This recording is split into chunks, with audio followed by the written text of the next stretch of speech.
Hello welcome everyone. स्वागत है आप सबका। Guys welcome to Gradeup IAS YouTube channel. I like to welcome each and every one of you to Gradeup IS YouTube channel. My name is Vasu Katara, your very own VK sir. With me today, I have Rohan Tyagi sir, your expert of geography and environment ecology, as well as disaster management, guys. Today, we are going to have a very special session with you all of GS1, General Studies Paper 1, that is of UPSC Mains. Guys, just now, today only UPSC Civil Service Exam Mains Paper 1, obviously Paper 2 will also happen on the same day. Paper 1 has happened, wherein you see portions of history, society, and geography. History encapsulates ancient history, medieval history, modern history, art and culture, post-independence history, and world history. So a plethora of topics with respect to history. Apart from this, you have topics like Indian society, where you see such a variety and diverse set of areas from which questions can be asked in your UPSC exam. 2020 UPSC Civil Service exam, although it could have happened earlier also, but due to COVID, due to COVID, it was postponed, and in January this year it happened. So please understand this much. This is 2020 UPSC Civil Service Mains exam, which happened today. आज हुआ है. The mode of this session is going to be English predominantly, but Hindi also will use here and there, so that our Hindi audience उनका भी भला हो सके, उनको भी कोई दिक्कत ना हो, तकलीफ ना हो, हमसे खफा ना हो. Students, GS paper 1 आज हम डिस्कस करने वाले हैं. Paper 1 we are going to discuss. There are total 4 GS papers in totality in UPSC Civil Service exam. Apart from this, there are 2 papers of optional. One optional is there, but you have 2 paper on the same day. And you have one exam, essay paper. I think Rohan sir has taken a session on that yesterday on our Gradeup IS YouTube channel. So do not forget to check out that also. Right? I think, sir, you have taken a class also on that. And sir, please guide and enlighten students regarding the difficulty pattern of 2020 exams. Sir.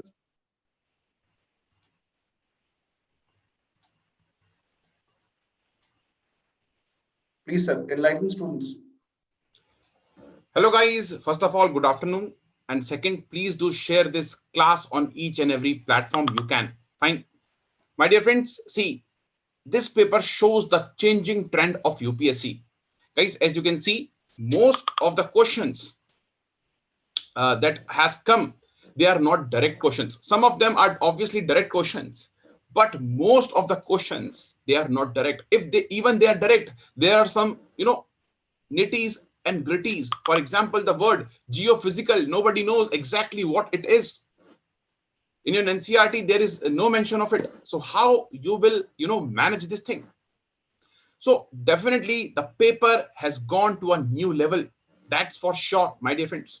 मेरे हिंदी वाले दोस्तों के लिए मैं बताना चाहूंगा दोस्तों, paper काफी ज्यादा मैं बोलूंगा मॉडरेट टू डिफिकल्ट के बीच में हम इसको रख सकते हैं. बट लास्ट ईयर यानी कि 2019 से ये पेपर थोड़ा सा मुझे जो लगा मेरी पर्सनल चॉइस जो है वो है कि इजी है. And geography has again shown that it is such an important subject. And यही चीज आपको हिस्ट्री ने भी दिखाई कि हिस्ट्री भी इतना इंपॉर्टेंट सब्जेक्ट है. So now back to Vasu sir. Thank you sir. So guys, as sir has rightfully said, 2020 exam was difficult. Some questions from the area of geography were equally difficult as compared to the previous year. 2019 and 2020's difficulties level of geography is more or less the same. But guys, history, areas which students do not usually read, from such areas questions were asked. From Pal dynasty, from Persian architecture, questions were asked, which students rarely study. But it is a very happy thing for me that I have taught previously few UPSC batches in Gradeup also. English, Hindi, in both languages I have taught. And from the history classes of ancient, medieval, and modern, questions have been fetched right out of them. Right?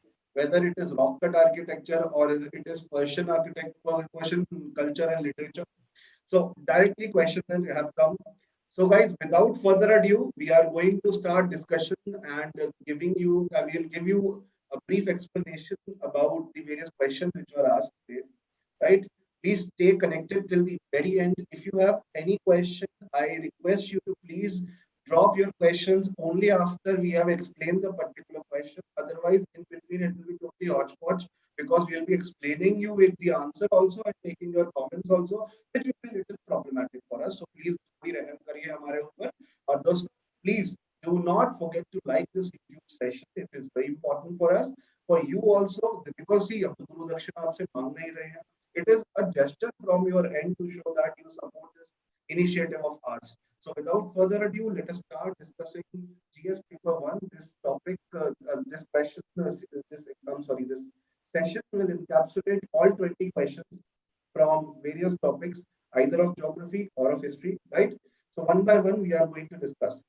So let's start, guys. Yes. First of all, GS one paper analysis. This session is all about 2020 UPSC Mains exam. I have already told you that. One thing I want to be very, just a second, guys. Yes. One thing I have to tell you very clearly that moderate in difficulty this session for 2020 mains exam was, but questions were more or less straightforward. You could have done them, you could have solved them very easily if you have read the Hindu newspaper, Indian Express newspaper, as more or less questions were contemporary. They were based on the things which were happening in the country on Corona, on COVID-19 also.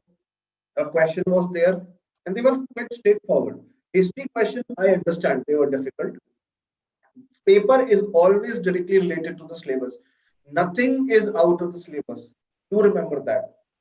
But the syllabus in itself is so vast, the sources in itself are so vast that it is very problematic for us to know each and everything and to jot down all the 20 questions in 3 hours of time. It is very difficult, guys.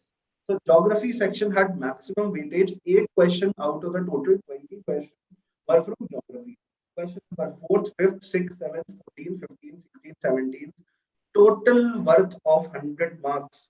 Guys, 50%, sir, from your area, 50% questions were there.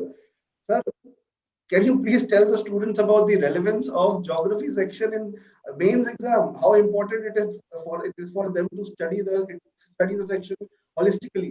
Yes, guys, as you can see, geography this time, if you have read class 11th NCERT itself, many the question, at least 3 to 4 questions you can directly find from your NCERT class 11th. So guys, this makes class 11th NCERT as a Bible.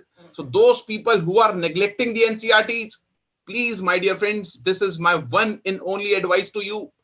Please, read it, revise your NCERT thoroughly, never leave it. And my dear friends, see, geography question, most of the questions, they were repeated. No, some of them, they are repeated, some of them, they are very common questions. For example, Himalayan glaciers, there has been a question about cryospheres as well in 2017. Fine. So some of, elements from that question can be used in this question as well. Another question, guys, was about Circum-Pacific, about which we will talk about. Fine. This Circum-Pacific belt, this question was also asked once in UPSC mains exam, but it was asked differently, and here it talks about the geophysics. So guys, we will definitely talk about it. We will, thoroughly go through all the questions, and I will tell you what an awesome answer will look like. So back to Absolutely, sir. Absolutely. So 100 marks out of the total 200 marks exam was from geography. Guys, apart from this, society section fetched 6 questions in totality. 75 marks was from the Indian society section, guys. 75 marks. So I earlier said half of the exam, I'm sorry, I was going to say 1/3 of the exam was from the geography section and 75 marks were from the society section. But guys, art and culture has made a resurgence. This year, 4 questions were there from the art and culture portion. Modern Indian history, the weightage of modern Indian history has decreased. 2 questions were there only, worth 25 marks. Although, if you look at 2016-17 exam, modern Indian history questions were, plethora of questions were there. This time around, few questions, बहुत कम questions थे, इतना घट गया है. So, दोस्तों, it is there. UPSC is unpredictable. It is unpredictable public service commission. But do not forget that UPSC always sticks to its syllabus. It always sticks to its basics. NCRT, newspaper, and basic books. That is enough for clearing such exam. I know few questions are pain point. इसके लिए diverse set of books and diverse set of sources आपको पढ़ने पड़ते हैं. I will tell you from which source you can complete the whole syllabus. But understand, UPSC is a very, very unpredictable exam, civil service exam, but not impossible for you to clear. Apart from this, world history or post-independence history had no questions, zero questions, no questions at all, nothing. And we were shocked to see this. We were expecting UPSC up to jaake, because previously only one or two questions we have seen in the 16, 17, 18, 19 exam. This year we were expecting at least two questions should be there. UPSC, Unpredictable Public Service Commission, has not given any question from these topics. Geography, I told you questions were conventional, straightforward. I'll tell you, we'll discuss, Sir and I, we both are going to discuss the geography paper one, GS paper one, with the geography, history, society, all these sections we are going to discuss.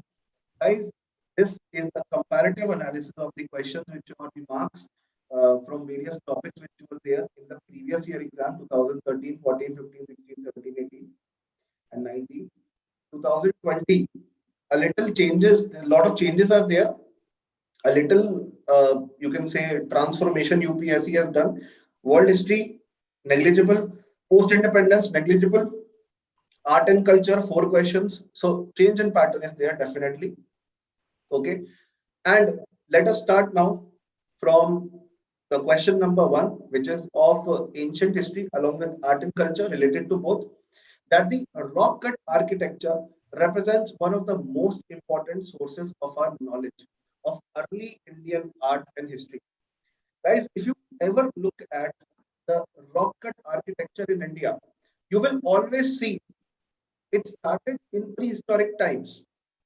The rock cut architecture you can find in a basic area like Bhimbetka, which is in Raisen districts of Madhya Pradesh. It is primitive in nature, right? So please go through the question, because it is a 150 word question. So go through the question after having 3 things very clear in your mind: how you are going to write the introduction, what should you have written in the body, and how you should conclude it. In such a question, I will say 10 marker or 150 word question. Conclusion limited ho, koi farak nahi padta conclusion ka, because it is already 150 words. You have to write a lot of things in a limited time span. In a limited time span, obviously 7-8 minutes have to be devoted for this question. 180 minutes and 20 questions you have to do. So your time management should be like this only. 9 minutes per question. 9 minutes per question. If you divide 180 by 20, it is 9 minutes per question, where you will have 10 markers and 15 markers both. So in the 10 marker, you will see devoting 7 or 8 minutes. 7 minutes at max, I think. 8 don't take, it will be detrimental to your effort. So conclusion avoid किया जा सकता है, introduction and body आपको लिखना होगा. Question is quite straightforward. They are asking that rock cut architecture represents one of the most important sources of our knowledge. Yes, absolutely. What things we derive, what knowledge do we derive from these rock cut architecture? Rock cut architecture, when you're talking about, give an introduction that you find caves like Bhimbetka, Barabar caves in India of the Mauryan Empire, or you find the Ellora caves, you find the Ellora caves, Ajanta caves in India, the Buddhist caves of Ajanta, the secular caves of Ellora. So you find a variety of rock cut architecture either in South India. In South India, Mahabalipuram, right? Rock cut monuments are there, because it is asking about rock cut architecture. It is not talking only about caves. You can encapsulate the example of caves in this answer. You can encapsulate the example of temples which were created, shrines which were created, right? We have Kailash temple. So multiple things you could have written about it. Okay, give the introduction in such a manner that rock cut architecture in India, there are a lot of patrons of rock cut architecture, from the primitive man to the modern dynasties which were there in India in the ancient time period, like that of Maurya, you find a lot of architecture present. Explain what all architecture is there: rock cut pillars, monolith pillars, and many such things, caves, temples, etc. Once you have told about them, what sources of knowledge do they provide? They provide knowledge about, let me clear the page a little for you, paintings, hunting of how man used to hunt animals. Right? In Bhimbetka, I very clearly remember कि आपकी wall painting बनी हुई है. There is a wall painting there where a man or a scene of group hunting is there. So that thing is very clear in historians. Whenever they started looking for such sites, they got to know that the primitive man was a hunter-gatherer because of such paintings. Apart from this, the rock-cut temples, the caves, the polish of these temple walls, the sculptures which have been carved out in the walls of the temple, it actually gives out the knowledge whether they were secular, whether they were of any religion, particular religion, which religion was it predominant during that time period. So the societal living, the religious beliefs of that time period, you can get to know about from knowing from such rock cut architecture. And apart from this, guys, you sometimes get to know about the pursuits of the kings, Rajas, Maharajas, kya kiya unhone, what success they have derived, right? Either from the stone pillars which were carved, right? Stone pillars which were carved, right? Or from the cave walls. Prashasti word is very common. Prashasti. Prashasti means the accolade which is given to some ruler. कि इस ruler ने ये किया था. For example, Pulkeshin II defeated Harshvardhan, right? This has been written by Ravi Kirti in his Prashasti. So what I'm telling you, multiple information you can derive regarding the prehistoric times, regarding the art and art also, history also, from such rock cut architecture. Give 3-4 examples, give a conclusion that rock cut architecture has been a very important part or a very crucial part of the ancient India. You started seeing rock cut architecture disappearing in the medieval time period. It was disappearing. It disappeared. Right? Rock cut architecture is mostly prehistoric in time or ancient, related to ancient Indian history. Medieval Indian history, not much rock cut architecture you find. So explain this, give the idea, tell how historians currently also are looking at the various rock cut architecture which are found in India to get to know about the conditions of that time period, the prehistoric time period of the ancient India. Once you have done this, the question is discussed. There is a difference between discuss, critical analysis, comment. These sort of questions, they always have some sort of delineation. Discuss का मतलब ये है कि आपको सीधा सीधा facts को explain करना है. That is it.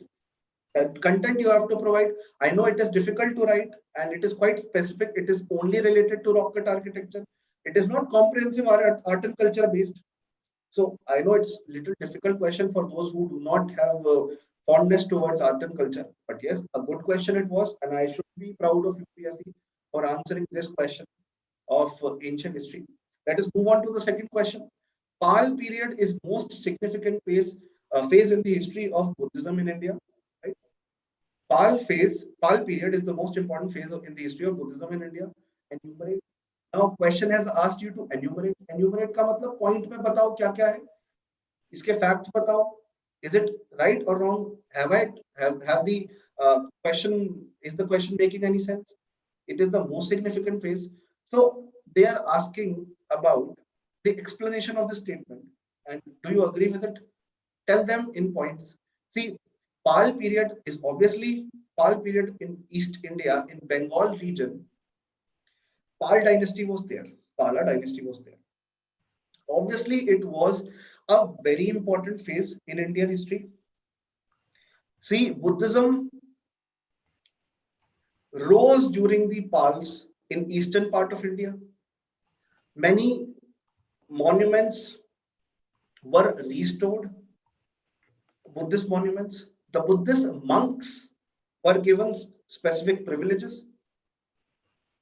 Buddhism coexisted along with Hinduism. Pals did not only control the eastern part of India, that is Bengal, they had control over Bihar also. So once you see all these things which are written there, once you see all these things you have written there, right? You have given explanation, I'm sorry, regarding this. Tell them that institutions, educational institutions like like Vikramshila, Nalanda, in the Nalanda, in the eastern part of India, it reached its zenith during the Pal period. These are educational institutions. Many Buddhist emissaries or ambassadors were sent to areas like Tibet, Sri Lanka, and such, and Southeast Asia. So Pal nonetheless was a significant phase in the history of Buddhism in India. But believe me, it is not the most important. यहाँ पे ये examiner ने आपके लिए जो question बनाया है, deliberately they have made it difficult for you because most significant likha hai. You will either agree. Many of the students they are going to say yes, yes, it was significant. This happened, but it was not the most significant phase. यहाँ trick आपके साथ खेल रहे. They are asking you that is it the most significant phase? It is a significant, but not the most significant. Earlier during Mauryan Empire, if you ask me personally, which was the most significant phase in Indian history for Buddhist religion, it was Mauryan Empire or during the time period of Ashoka, where Buddhism reached its zenith in India. Buddhism spread across the world during the phase of Mauryan Empire, Ashoka. In fact, Ashoka sent his daughter and his son to Sri Lanka also to propagate Buddhism to the rulers and the natives of Sri Lanka. So, most important phase, no, it was not. You saw many great rulers. In fact, Gupta time period, although it had Brahmanical domination, Guptas were also patron to the Buddhist religion in India. Guptas were also patron. So do not outrightly agree कि question में बोला है तो लिखना ही लिखना है. I know it is a 150 word answer, but what I am suggesting to you, what I am telling you, please give the examples that it is a significant phase, but not the most significant phase because such and such activities also happen. That is it. This is what your answer should have been. This is what your answer should have been. Pal period is a significant era. Okay. So guys, that is why I'm telling you, UPSC question this year, right? UP, just a second. Yeah. UPSC questions this year were although a little tricky. Yes, although a little tricky, but they were not impossible to answer. Pal dynasty is obviously an important part of your syllabus.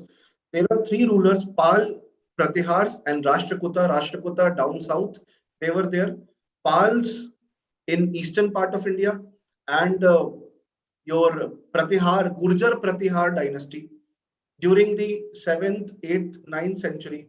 This tripartite struggle in the early medieval period, this tripartite three-party struggle, tripartite means three parties, where in South India, Rashtrakuta were there, in East India, Pal were there, and Pratihar dynasty, they were there. Pratihars were there in western part of India. So they had tripartite struggle. Pal, Devpal, and such rulers, they have led Pal dynasty to a huge success. So politically also they were very supreme. You could have given one or two lines on this also, so that the examiner can know that you know the political history of the time period also. So थोड़ा तो beating around the bush करना पड़ेगा ऐसे question. I'm telling you from a perspective of a student who has himself written mains.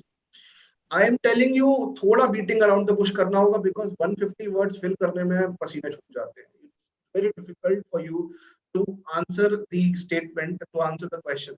You can complete the answer in 100 words also, but if you provide a brief explanation, that this was also happening during that time period. That is also good. At least half a mark you will fetch.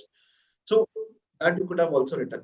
Papals were an important power. Tripartite struggle happened. This happened because of an area known as Kannauj, which was in South India. Third question. Your voice is, I think, breaking. So I think, yeah, there has been some issues. No issues.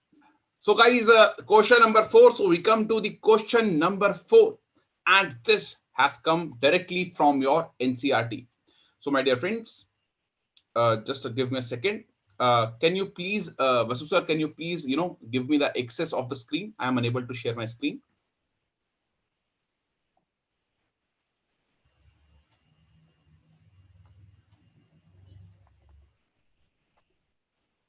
Yeah, guys, please wait. You are able to hear me? Yes or no? Shripad, am I audible to you? Yeah. Fine. So guys, let's start this thing. The question number 4 that was asked, as you can see, the question states, discuss the geophysical characteristics.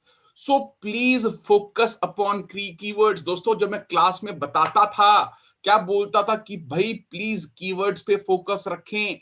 You have to focus on the keywords, my dear friends. Geophysical characteristics of Circum-Pacific Zone. भाई देख लें, this is a 150 word question my dear friends, as you can see. अब मैं आपको बताता हूं दोस्तों, आपको किस प्रकार से इस क्वेश्चन को अप्रोच करना था. How you have to approach this question. See, basically guys, this is the ring of fire, also known as the Circum-Pacific Belt. Guys, this belt is around the Pacific Ocean, and it consists of the countries such as New Zealand, such as Indonesia, Papua New Guinea, your Philippines, Japan, the parts of Russia, that is Kamchatka Peninsula, parts of Alaska, parts of British Columbia area of Canada and USA, parts of California, of Mexico, Central America, and the western coast of the South America. So my dear friends, here an appropriate introduction will be what? Tell me, guys, how will you introduce yourself here? Tell me how you will give the introduction of this question. Tell me. See, it talks about geophysical characteristics of Circum-Pacific Zone. So आपको simply define कर देना है what is a Circum Pacific zone. Circum Pacific zone, you can write, is the ring, also known as, और popularly is known as the ring of fire, that is around the coast line of the Pacific ocean. इतना simple आप introduction दे देंगे तो examiner को, आपके checker को ये बात चल जाएगी पता कि yes, this guy knows what he is is being asked. Yes or no? Guys, here you can also make a very little diagram of this, the coastline of the Pacific Ocean, and वहां पर आप जितनी भी countries हैं इसको आप mention कर सकते हैं like this. अगर नहीं याद, वर्ल्ड मैप प्रैक्टिस नहीं किया आप लोगों ने, then what you can do? Simply guys, you can do what? Tell me. You can do what? You can make a chart like this, illustration like this, and you can mention the countries which consists under the Circum-Pacific Zone. So guys, ये basically first 2 lines में हो जाना चाहिए. First 2 lines, 3 lines में you have to do like this. And then let's now, my dear friends, discuss about the geophysical. Now guys, geo is geography and physical is what? Tell me, is the physical areas, physical. So guys, this question is indirectly asking you about the plate tectonics of this area. What is the plate tectonic of this area? तो देखिए भाई, 150 words में एक art होगी लिखना इसको. तो guys, एक बार आपको ये plates भी देखनी है. You have to mention the Pacific plate that is inside the Pacific Ocean, as you can see, and then the surrounding plates, if you can draw then it's fine. If you can make an illustration then it's also fine. So here I am showing you a Australian plate that is colliding with the Pacific plate, and New Zealand is on its boundary. Hence New Zealand is what? Tell me guys, is a very very seismic active zone. Guys, इस बात से मेरे को एक और चीज दिमाग में आती है. You can give the introduction in one another way. You can say that Circum-Pacific Zone is the most seismic zone of the world. 85% of the world volcanoes are present in this zone, and 80% of the earthquakes, they happen in this zone. ये आपके NCERT में लिखी है ये line exactly जो मैंने आपको बोली है. So you can write this introduction as well if you remember this fact. तो मैंने आपको यहाँ पर दिखा दिया आप किस प्रकार से दो तरह से introduction दे सकते हैं. And then you can make this diagram where you can show the Australian plate, the Filipino plate, the this Eurasian plate. You can show this North American plate, Juan de Fuca plate, Cocos plate, Nazca plate, and the Antarctic plate. So guys, देखिए world map बनाना उसके ऊपर आपको ये plates दिखाना will be very difficult. So what you can do instead, my dear friends, you can make an illustration. अब illustration कैसे बनाएंगे आप? You can write this is the Pacific plate, and around which here you have which plate? The Australian plate. Here you have the Filipino plate. Here you have the Eurasian plate. Here you have the North American plate. Here you have the Juan de Fuca plate. Here you have the Cocos plate. Here you have the Nazca plate. And here you have the Antarctic plate. So इस प्रकार से like this you can make a illustration as well. ये देखते ही दोस्तों, believe me, you will get good marks because the examiner will know that you are well read about the topic. And yes, you are focusing upon the keyword. You are addressing what is asked. Right? Idhar you are not beating around the bush. Fine, guys, you are not putting in the buffers. You are to the point answering the question. Yes or no? Tell me this thing. Yes or no? भाई ये पढ़ाया था class में, नहीं पढ़ाया था? बता दें आप मुझे, मैंने आपको पढ़ाई ये चीज नहीं पढ़ाई. So guys, यहां पर बस अब आपको क्या काम रह गया? What is left? You have to show what are the interactions. My dear friends, सभी को पता है Japan is a country that is devastated by tsunamis, earthquakes, volcanoes, Fuji volcano. Yes or no? Tell me. Philippines, same. So आपको बस ये बताना है कि क्या geophysical characteristics, guys.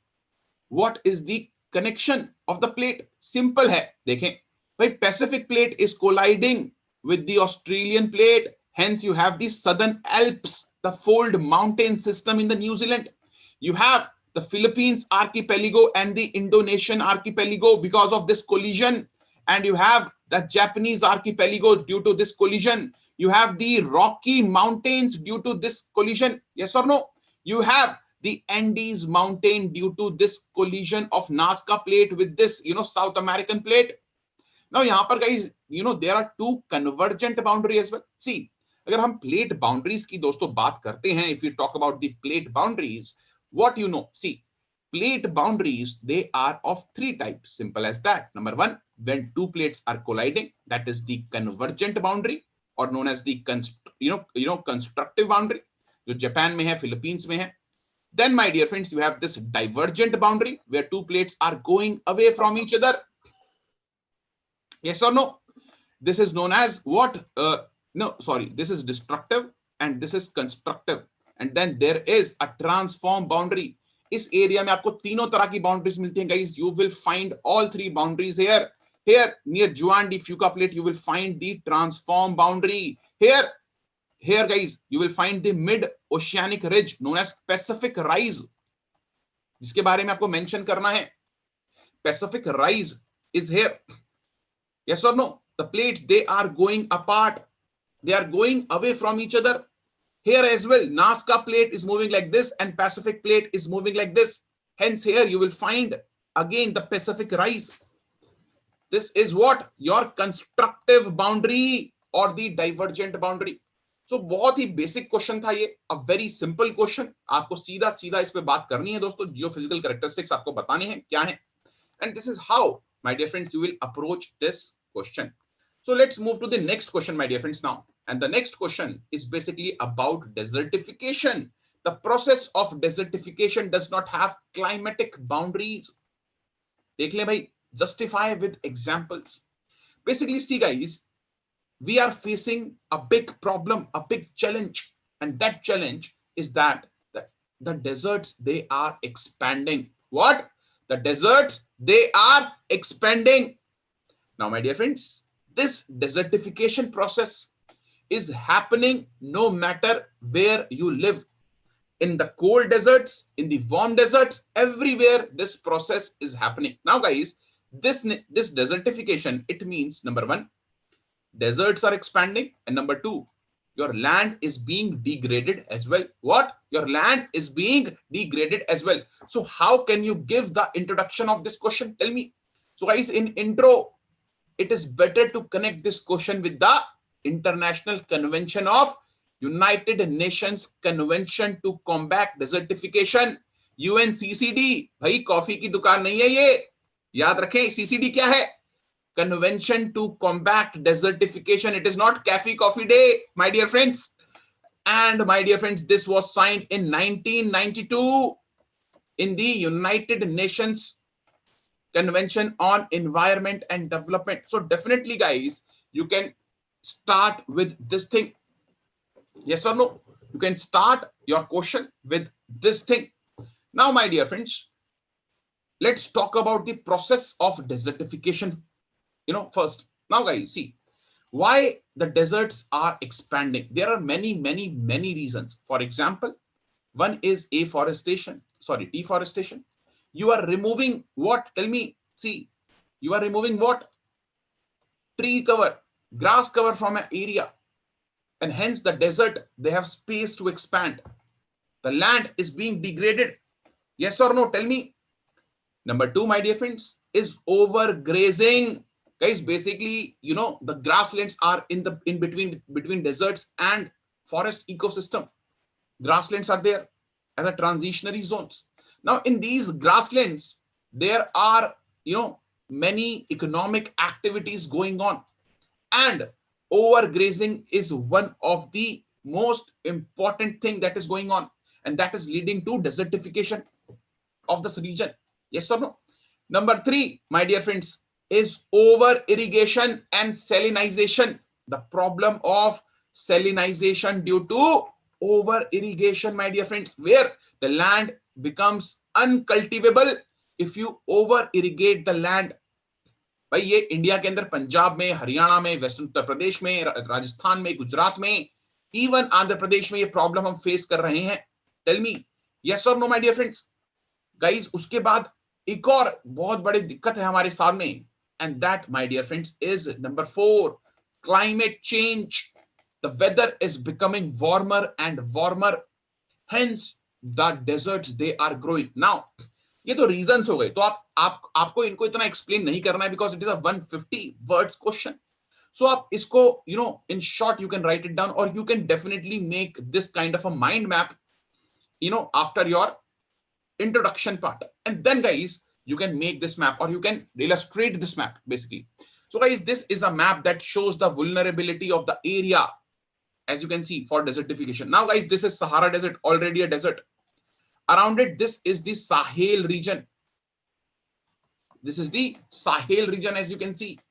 And this, my dear friends, is the most vulnerable area of the world, where Sahara Desert is growing, is expanding into. So we are making a green wall. We are making a green wall to stop the Sahara Desert's extent. Yes or no? Or, my dear friends, in USA, because of over irrigation, overgrazing, here we have Mojave Desert, we have Sonoran Desert. भाई example देने या example दे रहा हूं मैं. Or here we have the Atacama Desert. Yes or no? Right now I am talking about the warm deserts, tropical deserts of the world. भाई देख ले बच्चों कैसे आपको क्लास से क्वेश्चनों को उठाना है, जो चीजें मैंने आपको पढ़ाई हैं. और the Thar Desert, the area around Punjab, Haryana, Gujarat, Rajasthan, the desert is expanding. Or, my dear friends, Arabian Desert, or the deserts of Australia, like Great Sandy Desert, my dear friends, the Great, Gibson Desert, Simpson Desert, Stewart Desert, Stony Desert, all of them are in Australia. So यहाँ पर मैंने आपको example दिया warm deserts का. Now let's look at cold desert. Guys, here you have the Karakum Desert that is also expanding into Russia, into the steppes, the granary of the world, wheat growing areas, or the Gobi Desert. Yes or no? Now Gobi Desert is also expanding into China, into Mongolia, parts of Mongolia. So we are also making a green Great Wall of China to stop the extension of Taklaka Makan and Gobi Desert. So ये जो question है guys, it asks you about, it does not have climatic boundaries.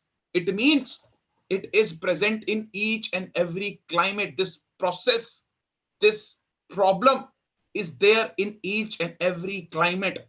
सो मैंने आपको warm का बता दिया, मैंने आपको कोल्ड का बता दिया. नाउ इन दोज प्लेसेस जहां पर डेजर्ट नहीं है फिर भी land is being degraded is like India, Uttar Pradesh, Bihar, Rajasthan, oh sorry, ये Andhra Pradesh, Karnataka, where land is being degraded due to overgrazing or maybe due to over irrigation, or maybe the Great Plains of America, or my dear friends, maybe the plains of Australia, the coastal plains. Yes or no? So ये तीन चीजों के ऊपर दोस्तों आपको focus रखना है. Now, when you are ending this question after giving the examples, please try to be optimistic and write about the solutions and some conventions like UNCCD or Sharm el Sheikh convention, that that COP that happened recently in Egypt to combat desertification in 2019. Guys, afforestation and reforestation of the region should be done, can be done to stop the expanse of the desert. Soil restoration, yes, we can do that. Desert reclamation projects like in Sahel region in Africa, and managed grazing. By grazing भी we can manage, we can control. भाई आ रहा ही नहीं आ रहा class से questions बताइए दोस्तों. Tell me. Shripad clear, Nikhil clear, बताइए. Deepti Naval. Okay, let's move to the next question, my dear friends. A very important question. Just give me a second, guys. I think that question is missing. Yeah. So my dear friends, I will show you this question, a very important question. And this question, just give me a second. Yeah. How will the melting of Himalayan glaciers have a far-reaching impact on the water resources of India? Guys, tell me. So guys, देखिए question को पढ़िए ढंग से. Please read the question properly. Melting of the Himalayan glaciers have far-reaching impact on the water resources. So guys, यहाँ पर you need to connect two concepts. You should have knowledge of two areas. Number one, glaciers in the Himalayas, and then number two, what are the water security status in India. Fine. So guys, see how you will give introduction. You can write simply that India is home to 18% of the worldwide human population, and we have only 4% of fresh water assets. A very good introduction to this question. उसके बाद guys, you can write this data. I have brought this data to you. As you can see, जहां पर per capita availability of fresh water is been declining since 1951. Yes or no? So you can definitely start with these stats and these data, and then guys, definitely you should write about the glaciers in the Himalayas. So guys, see, basically in the Himalayan region, most of the glaciers in India are located in the Karakorams and the Great Himalayan Range here. So in the Karakoram, we have the world's second largest glacier known as Siachen Glacier. Now this Siachen Glacier is the world's second largest glacier outside the polar region. Or guys, you can give a simple introduction like what? Himalaya is known as the third pole of the world, and it contains the third largest fresh water resources of the world after the ice sheets of the poles. Obviously, if you do not have this data, fine. So guys, यहाँ पे you have Siachen Glacier. Yes or no? Tell me. The second largest glacier of the world. Or you have the glaciers of Yamunotri, glaciers of Gangotri. Yes or no? And the glaciers of Alaknanda, Pindari, Zemu Glacier in Sikkim.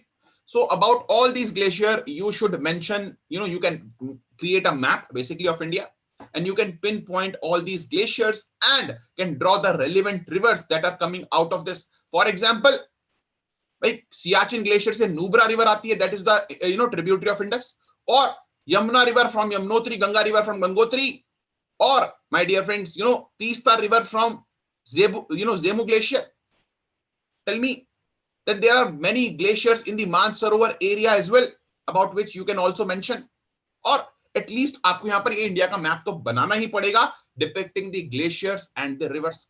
Fine. So guys, यहाँ पर हमने एक चीज को, यानी कि Himalayan glacier वाला जो पार्ट था, we have covered it. Now let's talk about the impact on the water resources of India. My dear friends, as you can see, a Himalayan problem glacier is important for what? Tell me. Glacier is why melting, आपको ये भी तो बताना पड़ेगा, because of climate change, because of global warming, temperatures are going up, because of the problems of black carbon, brown carbon, that reduces the albedo of the ice and make it melt fast. है ना? Clear? ये बात होती है नहीं होती दोस्तों? Now my dear friends, यहां पर you can also mention what are the sustainable development goals relating to the this water. Yes or no? As you can see, 1 in 4 healthcare facilities lacks basic water services. अब मैं second part है दोस्तों, उसको address कर रहा हूं. Water security in India. In India, my dear friends, 1 in 4 healthcare facility do not have basic water service. 3 in 10 people in India are unable to manage a safe and sound drinking water source. Yes or no? 6 in 10 people do not have safe and clean sanitation facilities, and 892 million people in the world, they are still defecating openly, as you can see. So all these things, they relate to the what? Water security in India. Now guys, see, water security is important for which what things? Economics, obviously. Food security, obviously. Geopolitics, obviously. China is building a dam on Brahmaputra. Bhai, कौन लिखेगा ये बात? Recently, to stop the water of India. Relevant है, recent news थी. अगर आपने 1 महीने 2 महीने पहले तक क्वेश्चन पेपर पढ़ा होता तो भाई आप इजीली इसको कर देते. you should have mentioned it. Yes or no? Now guys, अब क्लाइमेट चेंज के साथ साथ आप देख सकते हैं what will happen. Initially the water available in the rivers will increase, because guys, इसका मतलब flooding, extreme weather events, they will increase. Flooding, drought, they will increase with climate change slowly and slowly. Yes or no? Tell me. So you have to mention this thing as well. कैसे ये extreme climatic events बढ़ेंगे, and slowly the water availability in Indian rivers, they will be coming down. And how it is related to our food security, बताएं भाई.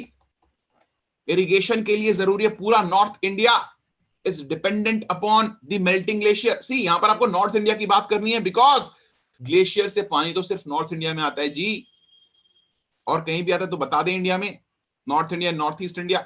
तो you have to mention about this. Guys, this is the most populated area of India. Uttar Pradesh, Bihar, Haryana, Punjab, Bengal, Assam, all these states, they are heavily populated and dependent upon the rivers that are there. So अगर उनमें पानी कम होगा, my dear friends, what will happen? Food scarcity will be there. Economic hardships will be there. Industries that are in this area will be affected. So ये सारे के सारे factors आपको mention करने हैं. And then you should write about some solutions to the problem. भाई problem है ये, so solution क्या बोलेंगे आप? What are the solutions? Tell me. For example, my dear friends, number 1, river interlinking. भाई क्वेश्चन भी आया है, नेक्स्ट क्वेश्चन है. You can say this is a solution, but it has many caveats, it has many cons as well. Number 2, sustainable use of water. For example, adopting to drip irrigation or micro irrigation practice instead of flood irrigation to conserve water. Number 3, my dear friends, better practices water saving techniques, rainwater harvesting, building tanks, storage facilities of water. Number 4, guys, changing our own behavior. Yes or no? All these solutions, they should be mentioned in the last, so that your answer should look quite positive approach. Yes or no? And you will definitely get good answers. Yes, I have told you, Shripad ji. Yes. Class कर लो अच्छे से, तभी तो कहता हूं. चलिए, no issues. Let's move to the next question, guys. And the next question is, account for the present location of iron and steel industries away from the sources of raw material by giving examples. भाई, class में ये question मैंने करवाया था, याद करो. I have taught you this thing, guys. Number 1 thing, iron and steel industries are which kind of industries? It is a weight losing industry. So mention this thing in the introduction. Yes or no? Tell me, what are weight losing industries? Now, weight losing industries are those industries, my dear friends, जहां पर raw material का weight कम हो जाता है when you are making the final product. Yes or no? Now, do tell me, if I make this industrial location triangle that I have taught you in the class, yes or no? जहां पर मैं आपको हमेशा बताता हूं, this is what labor, this is what, tell me, market, and this is what, tell me, my dear friends, this is what, raw material. And these lines, they will represent the transportation. Now tell me, normally if you put a iron and steel industry near the market, now do tell me, is it easier to transport the sheets of steel, or it is easier to transport the big rocks which contain iron ore? Obviously it is easier for you to transport these steel sheets rather than these big rocks. So transportation will be very high, so you cannot place it around the market. But this trend is changing. I will tell you why, guys. So normally, basically, our iron and steel industry should be set up near the raw material source. और ये triangle आपको बताना है. This is a triangle of industrial location. You have to draw. Yes or no? ये बात मैंने आपको class में बताई थी, guys. I have told you this thing already.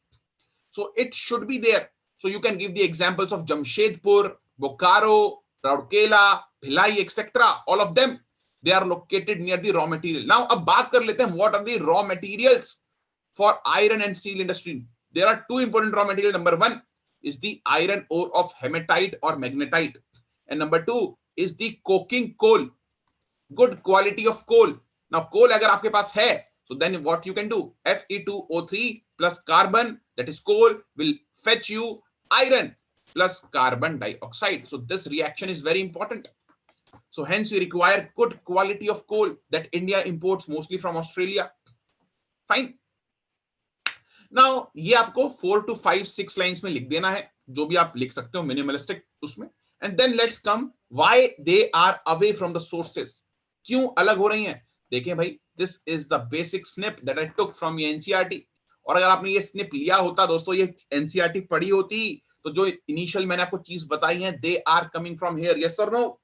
The other raw material beside iron ore and coking coal are limestone, dolomite, etc., fire clay. Now, guys, this is the basic diagram, as you can see, of the iron and steel industries in the world. But why they are moving away from the raw material source? Guys, number one thing is nowadays, what? Tell me, nowadays what is happening?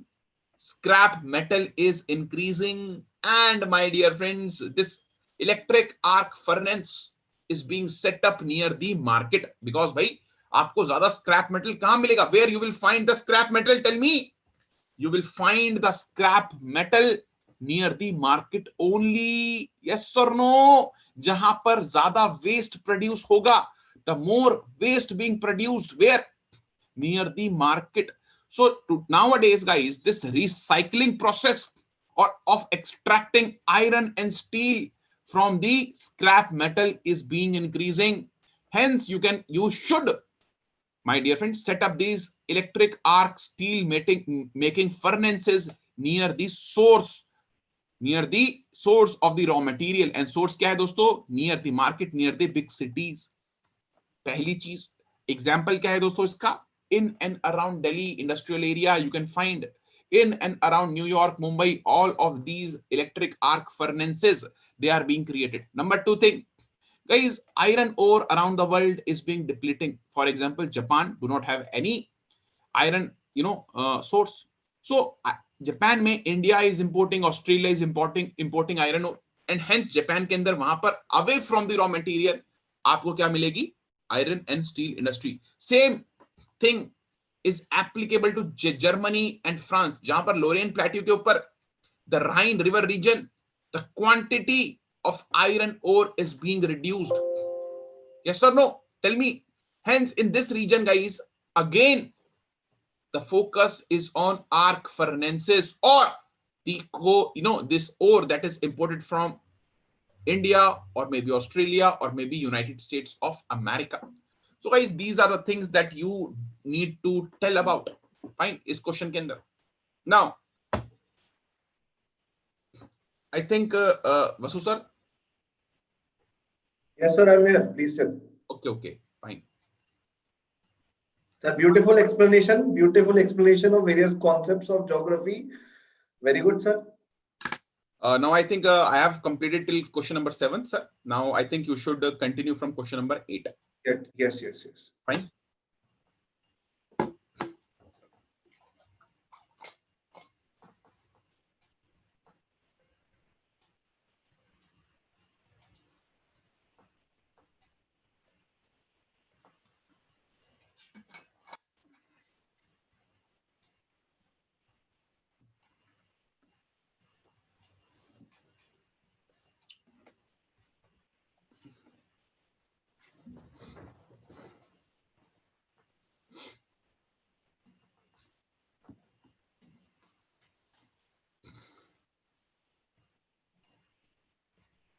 So can you please make me host, please? Okay, just give me a second.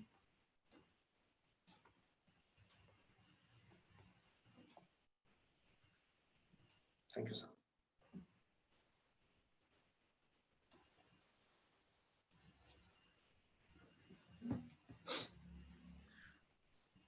Okay. So guys, the next question is, I hope you can see it. I hope it's visible to all of you. Has caste lost its relevance in understanding the multicultural Indian society? Elaborate your answer with illustrations. Question is very straightforward. It is related to the topic of your syllabus known as salient features of Indian society. And it's very straightforward. They are asking, has caste lost its relevance today? Caste system, guys, is a historic concept which originally started during the Rig Vedic era. During the Rig Vedic era, 1500 to 1000 BC, it solidified further during the later Vedic era of 1000 to 600 BC. It earlier started as a system based on division of labor, division of profession, division of work. कौन व्यक्ति का क्या काम करेगा? On the basis of this, it was divided. Rigved, Rigvedic time periods, early Vedic time periods, also known as. During this time period, it was not a rigid system. There was no hard and fast foundation. Later on, as you saw, time changing, new and new things coming up, rigidity in the caste system increased further, and 4 sections which should have been equal, that Brahmins should be equal to Kshatriyas, should be equal to the Vaishyas, should be equal to the Shudras. This system became hierarchical in nature, where Brahmins, they got the top position, the Kshatriyas, they got the second, Vaishyas like this third, and Vaishyas, they got third position, and Shudras got the last position below them. Even untouchables were there. Even untouchables were there, who faced the brunt of the worst form of discrimination in India. Now, please understand this much, that this whole division of labor, which was originally innocent, later on became a very rigid and very discriminatory process. During the British era also, caste system, the concept of purity pollution existed. But currently, as you see in contemporary life that discrimination on the basis of caste has reduced. Yes, on caste lines have been reduced. This is true. It has not ended. It has been reduced but not ended. Mostly in urban area rather than rural areas. In rural areas, still the foundations of caste system are deep rooted. In urban areas, the caste system penetration has reduced. See, imagine yourself moving in a metro, Delhi metro, Mumbai metro, or moving in a bus or a movie theater. Do you ask the caste of the person who's sitting next to you कि sir आप कौन सी caste के हैं? Purity pollution का concept है तो I cannot sit with you or something like that? No. In fact, in Delhi metro, people, they are more close to the closeness of family members. क्योंकि इतना stuff हो जाते हैं लोग एक साथ. What I'm telling you, please don't take it as a joke, that the concept of purity and pollution has been diluted in the urban setting because of a multicultural society. In a rural area, the problem still looms large. The caste system, caste foundation, caste related issues are much further, but many more in number. The discrimination is much further. You see, various incidents in the past 1 year has happened where accusations of rape, accusations of murder because children have done intercaste marriages, and such things. You see, a lot of such crimes have happened in the past in mostly rural India. Urban settings में थोड़ा कम है. So, question is, has caste lost its relevance? First, give introduction what the caste system is. It's a 150 marker. Straightforward, start with the body. Tell why yes, it is losing its relevance. It has not lost completely the relevance, the caste system, but it is still losing its relevance. But yes, in India, it still exists. In fact, not just in Hindus, in Muslims, in Islam, also caste hierarchy is created. In Christians also, in Sikh also, Majhabi Sikh and Jat Sikh. In Muslims also, Ajlaf, Ashraf, various kind of hierarchy has been created. So no, it still exists, but yes, number of people who practice caste system, they have reduced in the past few years. So by this, you will be able to elaborate your answer with the current examples happening. And multicultural society, multi-ethnic society, mostly found in urban area where only 1/3 of the community or the population of India lives. Still 2/3 of the people are living in rural area where such problems are still there. The solution to this problem you have to give us brief conclusion regarding along with the solution, that caste and communal harmony should be created, where leaders of the society, politicians, religious leaders, they should be the one who should lead from the forefront in creating a equal or egalitarian society, reducing the deep set of discriminatory values in people. And in this manner, your answer, I think, can be sufficient enough. You can give many more examples also. You can see that in India, district magistrate eating food with the children of Dalit community sets a good example. A district magistrate helping in Swachh Bharat Abhiyan, cleaning latrines, cleaning unsanitary latrine pits.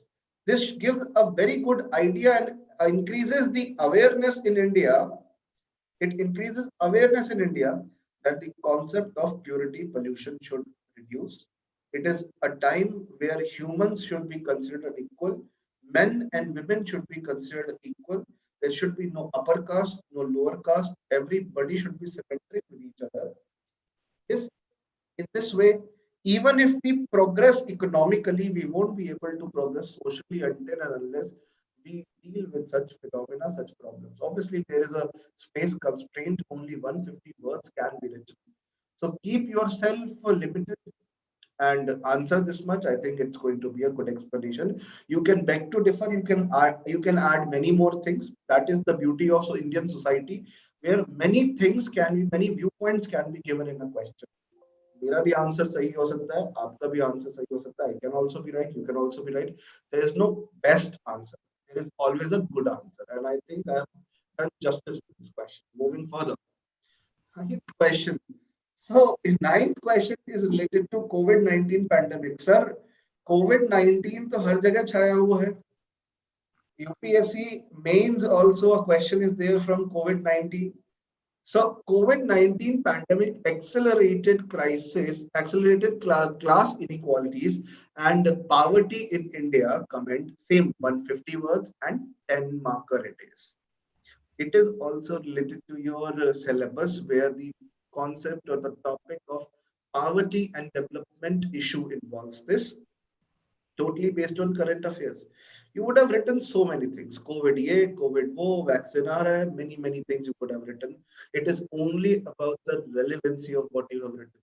COVID-19 pandemic accelerated world, the class inequalities, rich and poor divide, us versus them divide increased, right? Communal gap also widened because this also happened. Let me explain how. Poor and rich communal gap, many such things happen. Give an introduction first. कि हम यहाँ पे ज्ञान तो आपके साथ बांट ही रहे हैं. This is a ज्ञान session. Obviously, I'm giving you many points to write. But let us keep ourselves restricted to the format of UPSC answer writing also, so that accurate answer you should know how to give in such a question. So first write about introduction that yes, COVID started spreading in India last year, somewhere in the beginning of February 2020. By March, COVID became a big problem in India. March में ही आपका lockdown लग गया था. A whole country was under a strict and a strong lockdown, where police was also given extraordinary power, right? So that nobody leads to any sort of community transmission of COVID pandemic. Now, tell in the body, once you explained what happened, what was the scenario, एक तरीके से introduction दिया आपने. In the body, first agree with the statement and then try to go and clash with the statement along with the efforts which government of India has made, and internationally the governments which have been the efforts which various governments have been making or they have made in the past. Understand what you should write in starting of this question is that COVID-19 pandemic, it started as an issue for everyone, but it became a rich versus poor problem. When initially lockdown happened, the people who were well off, they had resources, they had done stocking of various necessary food items, medicine, or otherwise they could easily stock it even at a higher inflated price. The people who are in IT industry or in jobs which only require intellectual prowess, which you can do from home also, work from home also. For example, many of my friends working in Google, they did not lose job. In fact, their salary got hiked by 100%. This is a reality because they developed many such embedded softwares for Google, which ultimately led to a data analytic platform which Google is very strongly boasting about. Why I am telling you this? Why this story? Because everybody did not lose job. Many people lost job. Those who were related to the shipping industry, in the transport industry, those who were related to the various other industries in India where manual presence is required. Teachers had to take class from home. Gradeup was still continuing to provide you lectures online because this is a revolutionary platform which is always working for the betterment of students. Right? We managed through, our team managed through. So what I'm telling you, the rich versus poor gap started widening. Resources rich did not face much problem. They got it arranged. It was the poor who stood in line for hours and hours, ensuring a gap of 6 feet, 2 गज की दूरी corona से बचने के लिए थी जरूरी. बहरहाल एक गरीब आदमी जब 2 गज की दूरी बना के लाइनों में खड़ा है, एक अमीर व्यक्ति घर पे ही सब रिसोर्सेज मंगवा पा रहा है, ज्यादा दाम देने भी तैयार है. Is able to pay, he or she is able to pay huge amount also, a greater amount also. So what I'm telling you that it was originally a not natural pandemic. Ultimately, it became a man-made issue because human beings suffered much because of it. Now, it led to greater inequalities in terms of society. It became us versus them, where a particular community was viewed as a threat, as they are the perpetrators. Some religious congregation happened in Delhi during the corona times, because of which it actually is a true story. I will not comment into the various issue which was involved. So that religious congregation went back. जो लोग साथ में सम्मिलित हुए थे वो वापस चले गए. further spread corona to others also. They got themselves transmitted when इनको बीमारी हुई, उन्होंने दूसरों को भी transmit किया. This didn't happen only in one religion. If you go and look at the newspapers, it happened in all the religion. Hindu leaders, Muslim leaders, Sikh leaders also. Yes, many such instances are there. So it happened everywhere. It happened everywhere. Understood? In all the religious communities in India. So sorry to interrupt you. Yeah, this thing happened, also in Korea. It happened in Korea, Yeah. Japan, China, There was a everywhere. church. There was a church there, and from that church, this COVID, it started in Korea, and that church is now accounting around 68% of the cases in Korea. Yes, yes. So this is why, guys, you see, one community was targeted, that they are not obviously in favor of accepting what is happening. This targeting was bad. The minority community was targeted. That was bad. That was wrong. And that is why COVID-19 pandemic further led to targeting of one community. Yes, some people who later were accused under the National Security Act, right? Some bad elements of the society who spit on the doctors, who lewd comments they passed on the nurses and all. That I agree, and they were rightfully given punishment under the National Security Act because no other way was left. But many of the WhatsApp messages, man, you can give example that एक current बन रहा था हमारे देश के अंदर. So basically, what was happening? Mindset was changing that such community is not helping in fighting against corona, rather transmitting it. So this was wrong. Media also became a little more emotional with it. I think this year with Sushant and with corona, media has become too much emotional, too much invested. We haven't seen such phenomena earlier. So that is why I'm telling you, I'm not being a leftist, rightist, nothing like that. I'm a centrist sitting in center in front of you. So what I'm telling you, that gaps, yes, increased, but nonetheless, government made so many efforts. The corona warriors, the doctors, the medical staff, the policemen of the policewomen of the police person of this country, they have given their day and night to fight against this menace. So please end the answer on a positive front so that in the end you can actually justify कि government ने बहुत efforts करे. Tomorrow you are going to be part of government only. You will be part of government only. So tell that the weaker section of the society were at a harm, lack of resources, lack of employment, migration happened. I missed out the point of migration. People went back to their home. From urban areas, they had to go back on foot. Many trucks were overfilled, and people, because of the truck, it was overfilled, it was quite heavy. Because they met with accident, they passed away. They died, little children died. They did not have any money to stay back. So the ugliest nature of human beings was also shown, and the best of human beings also. Some celebrities also were there who came to help. Right? One person in particular, Sonu Sood. Right? So that is why I'm telling you, please end it on a positive note. That is what my suggestion, 2 cents of this knowledge which I want to share with you. Now, do you agree that regionalism in India appears to be consequence of rising cultural assertiveness? Argue. So UPSC has asked argue. So both positive, negative again. And in fact, I think all the questions are about arguing only. किताबों को चाटने से better है rather than reading books and books and books. Please debate with your friends while preparing for mains. That's the best way forward.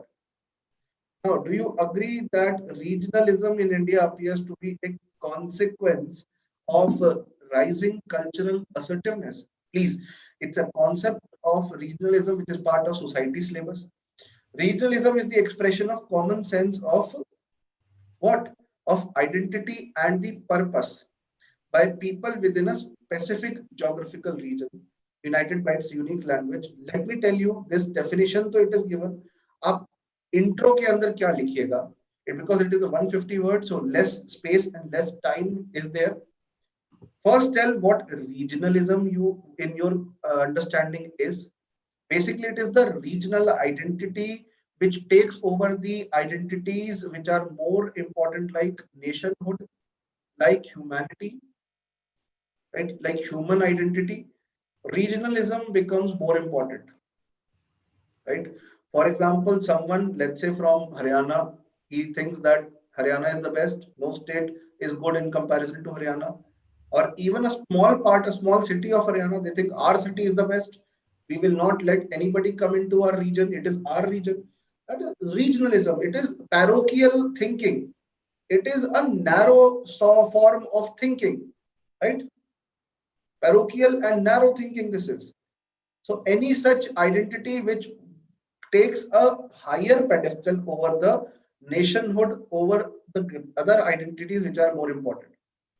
So regionalism can be positive, can be negative. Yes, you can be proud of your region. I am an Indian, I am really proud of it. But you should not say कि India ही best है, India में कोई problem नहीं है, India is this, India is that, and you will not let anybody outside India come to India because it is our country and it is for us.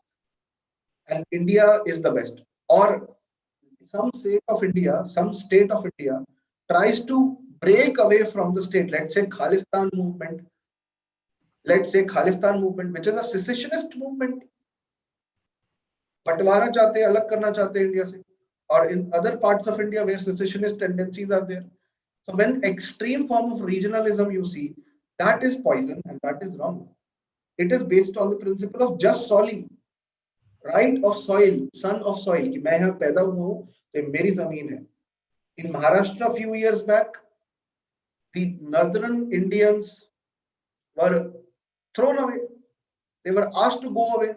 आप जाइए यहाँ से, this is our region, right? This was not right, as this is a country for everyone. India is for Indians, okay, and for others also who wish to come to India. We have always preached the concept of Vasudev Kutumbakam. So introduction में आप basic idea दो, फिर body में आप explain करो. But regionalism in India appears to be a consequence of rising cultural assertiveness. Yes or no? Yes, true. Our culture is the best. This is cultural assertive tendency. CAT, cultural assertive tendency, CAT, that our culture is the best, right? So what is wrong with it? Wrong thing is that narrow identity gets created. Economically, it affects. How? Because people, economically it affects. Because people, they say that the jobs should be for locals only. No outsider should take the job. The locals who are working, right? Locals who were working, they should be provided job. Let's say in Karnataka, only Kannadigas should be given jobs. No one from outside. In Andhra Pradesh, actually, it was happening that the government decided to give reservation in private jobs also to the people of Andhra Pradesh. See, to reduce unemployment, that is good.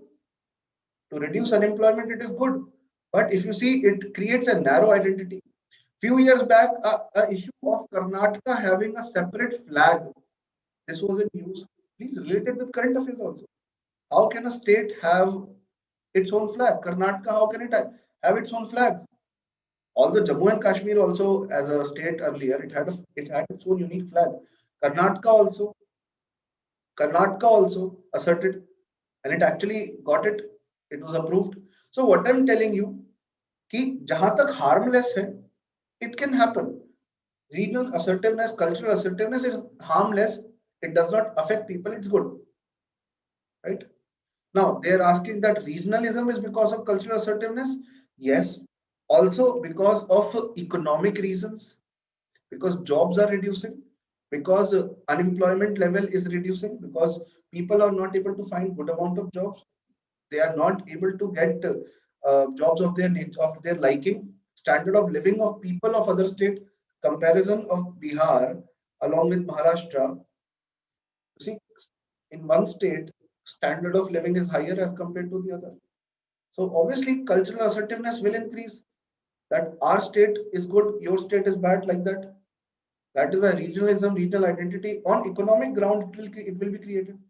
On political grounds, yes, on political grounds also, the politicians use such cultural identity to incite feelings in us, which breaks us, which brings a feeling of enmity in us. That is also there, right? Administratively also, it is responsible, right? Regionalism is rising because of administrative reasons also. Cultural assertiveness के साथ साथ administrative reasons also, because administration in one state is not able to manage things very efficiently. Tendency to change is lacking as compared to some other state where bureaucrats or the administration is quite active, it's quite diligent, and it tries to improve the standard of living of the people of the state. So because of all these issues, regional identity rises, regionalism rises, and because of this, cultural assertiveness becomes a major problem, and regionalism becomes a major problem. So yes, otherwise give a balanced answer कि cultural assertiveness होना चाहिए, अपने culture को सब respect करें, अच्छा है. It is good that people respect their culture, right? But over being overly attached, that is wrong, and thinking that it is better than yours, that is wrong, right? So, and when it leads to secessionist identity, it further leads to threat to internal security also. अब internal security से भी relate कर लीजिए थोड़ा. Ultimately give proper conclusion that एक भारत श्रेष्ठ Bharat scheme of government of India, एक भारत श्रेष्ठ Bharat scheme of government of India, which is trying to create national integration so that states of India can know about the culture of other states. The culture of other states, once they know, they'll be able to live in harmony with them. Lack of jobs has been major problem. Skill development is needed. Government has started skill development mission. National Skill Development Corporation is there, so that jobs can be increased, so that entrepreneurship can also be increased. So things are being dealt at the ground level. But more time is needed, more concentrated efforts, cooperation of states with the center, and obviously efforts of center redirected towards the state is needed. Then only such problem can be reduced. Indian philosophy and tradition plays a significant role in conceiving and shaping the monuments and their art in India. Discuss. It is a 15 marker and 250 word question. Right? 15 marker that started now. Indian philosophy and tradition. Indian philosophy is very unique in comparison with the world philosophy, right? It has rather what it has done important role in shaping the monuments in India and basically art form of such monuments, right? Go to the prehistoric time period, then ancient, then medieval. Indian philosophy during the prehistoric time period, human beings are mostly hunter-gatherers, no such philosophy, right? No such hard and fast philosophy was there. Okay, monuments के नाम पे कुछ नहीं create हुआ.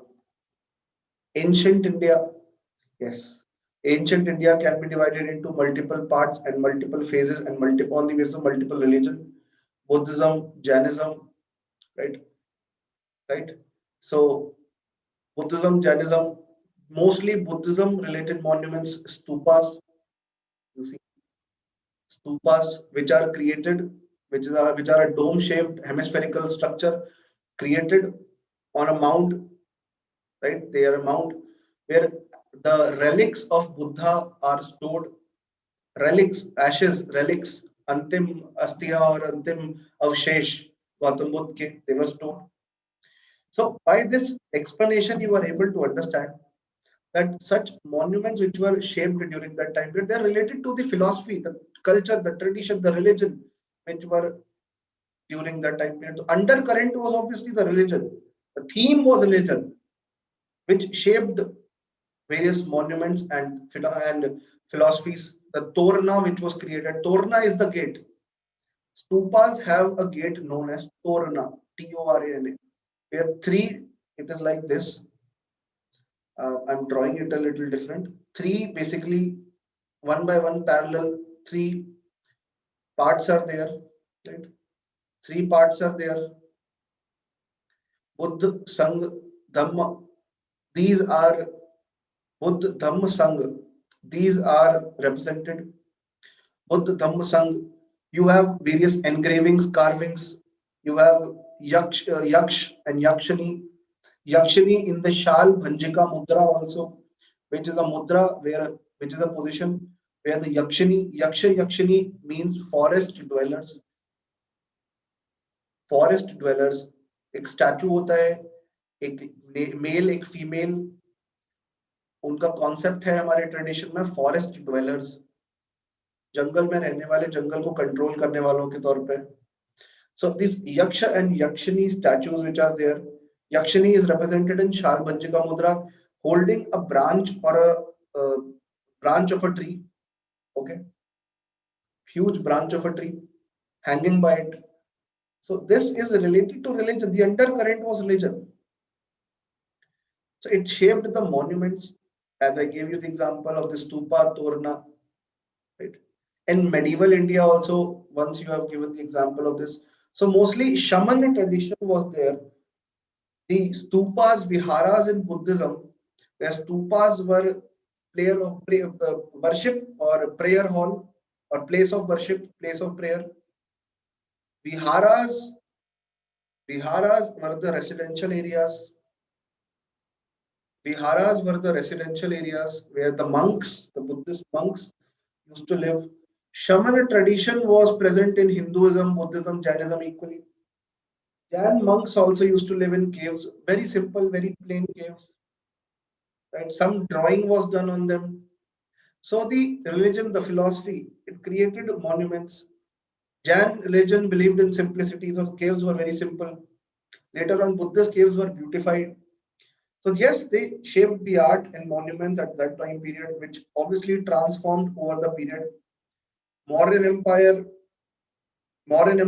After that, the major Rashtrakuta Empire or the Gupta period, it was obviously based. The monuments which were created during that time period were based on some philosophy. Right? Our tradition, nonetheless, played a great value here. In medieval India, you see, in medieval India, times were different. Outside influence happened. Outside influence in art and architecture happens. Monuments started changing its shape. Arches started being created in India. Arches, right? Material of construction changed. So all this happened. All this happened, guys. All this was happening. All this happened when the Indian philosophy and Indian tradition took the shape of outsiders. Who outsiders basically means Islamic invasion happened. Persian rulers, Islam religion came to India. Right? You saw Pietra Dura in Mughal architecture. You saw in writing, method of writing, Nastalik, Shikaste, different words they are. These are, I know. Pietra Dura. Pietra Dura means use of beautiful rock carvings, beautiful precious rock minerals are used to create a huge beautiful canvas of different colors and different shapes, right? Jali work, because in Islam human representation is forbidden, so different type of beautiful carvings happened. So, and a different way of writing and all on the walls, where ayat of Quran was written on beautiful walls, right? So all this happened because of the philosophy, the undercurrent, right, of that time period. It was mostly based on religion. So this might be the probable answer. You might have different points, more points, literature related points, architecture related points to answer. Modern times में भी connect कर सकते हो. Modern times में भी सब connect करके देख सकते हो. But I think this is going to be a proper explanation. 12th question. Very difficult for those who have no idea what the different type of Persian literature, Persian sources, or Persian literary sources were there. Okay, guys, in the medieval part of India, Delhi Sultanate or Mughal time period, two time period were there. Delhi Sultanate 1206 to 1526, 320 years. Mughals 1526 to, let's take it to 1707 only, till Aurangzeb was there. From Babur to Aurangzeb. From Babur to Aurangzeb, right? Persian literary sources of medieval India, where different writers. I have taken a huge list of names. So Minhas us Saraj, I'm writing, please. Minhas ul Saras. I've created a huge answer for you. I'm just summing it up in short because explanation पूरा देना possible नहीं होगा. Hasan Nizami. Hasan Nizami.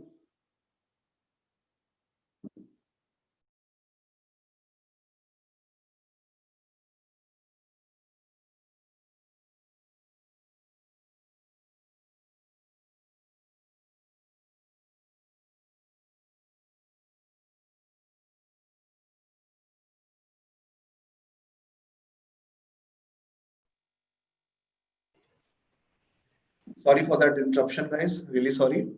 So Minas Salas, Azal Nizami. You can write about Ibn Battuta also, Firdausi also. So different writers have written different books about India, right? During Sultanate time period, during Mughal time period, explain about them. I know it's a very difficult question because Persian literature के बारे में आपको knowledge चाहिए. Various book sources have to be written about. किसने कौन सी किताब लिखी है, रिहाला किसकी बुक है, क्या है उसमें ऐसा significant, how it reflected the spirit of age, what was described in it, right? What was described in it? So you should have written all this. इससे ज्यादा ना इससे कुछ कम. चार एग्जांपल ले लो. Famous writers Minhaj Siraj, Ibn Battuta, right? Firdausi. 4-5 examples you would have given and easily would have answered this question. 15 marker है. यहाँ प्रॉब्लम आएगी कि आप 150 वर्ड से ऊपर देख सोचने में प्रॉब्लम होगी. I'm being very honest. Okay. Few examples I'm giving. I've written a whole note for you.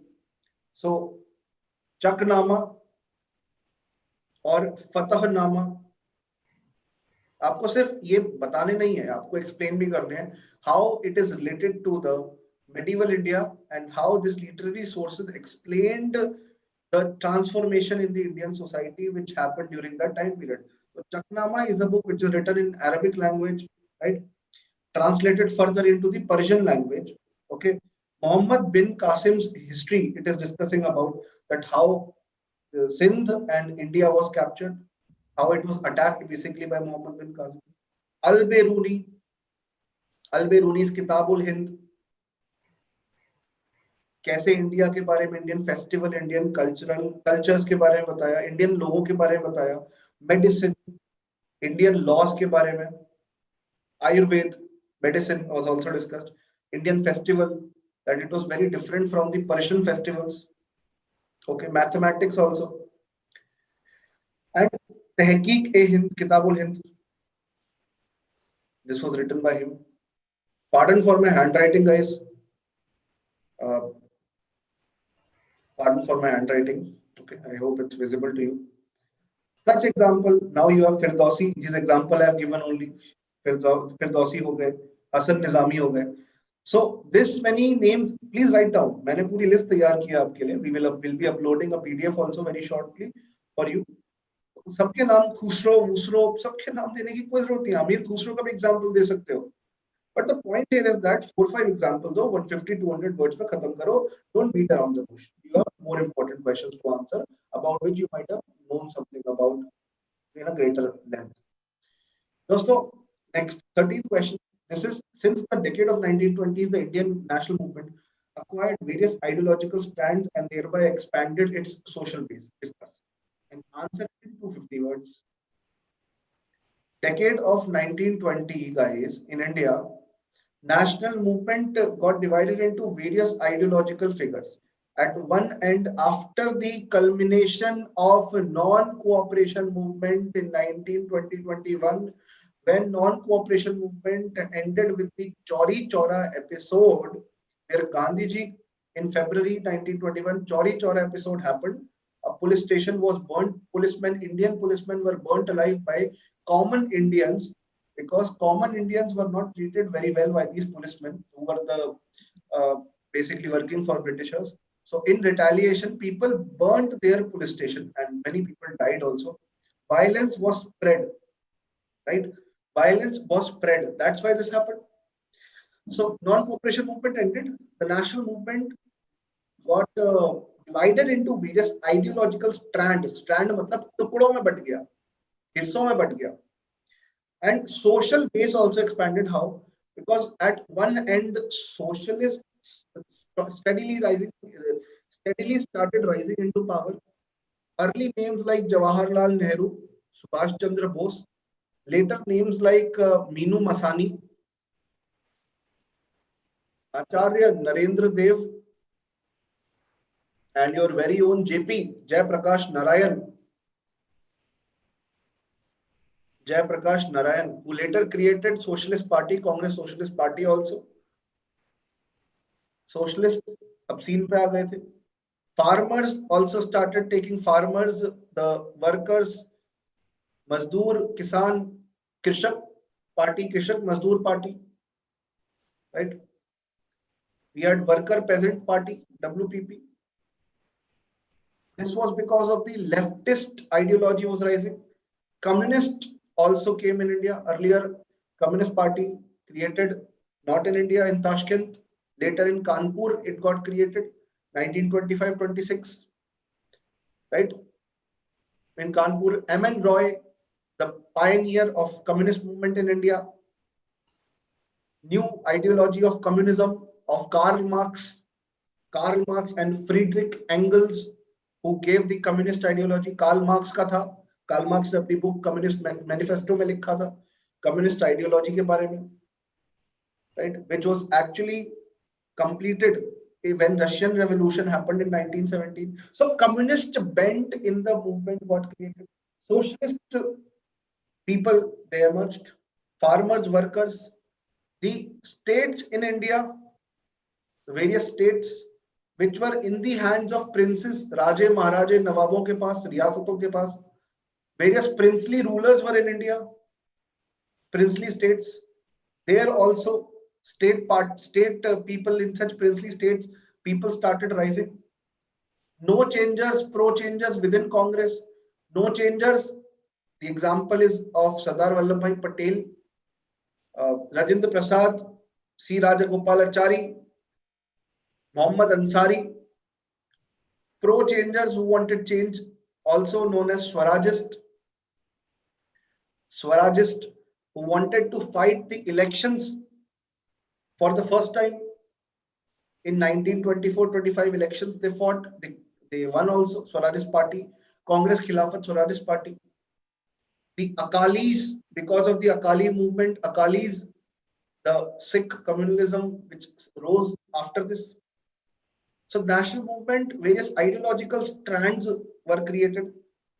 Greater social base because farmers, workers, women, female movements also happened in India. Women also participated. Various parties, various groups. All India Women Congress. Margaret Cousins, a very famous women leader. Annie Besant. So what I'm telling you, that social base of the national movement increased further.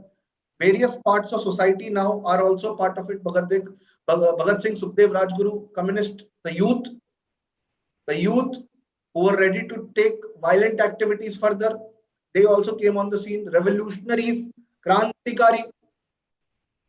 So yes, social base narrowed further, which ultimately all the concerted effort of all these people, freedom was not won by Gandhiji only, or Bose, or Nehru. It was a concerted effort of people from all such backgrounds diverse set of backgrounds, who were responsible for leading to the independence of India in 1947, right?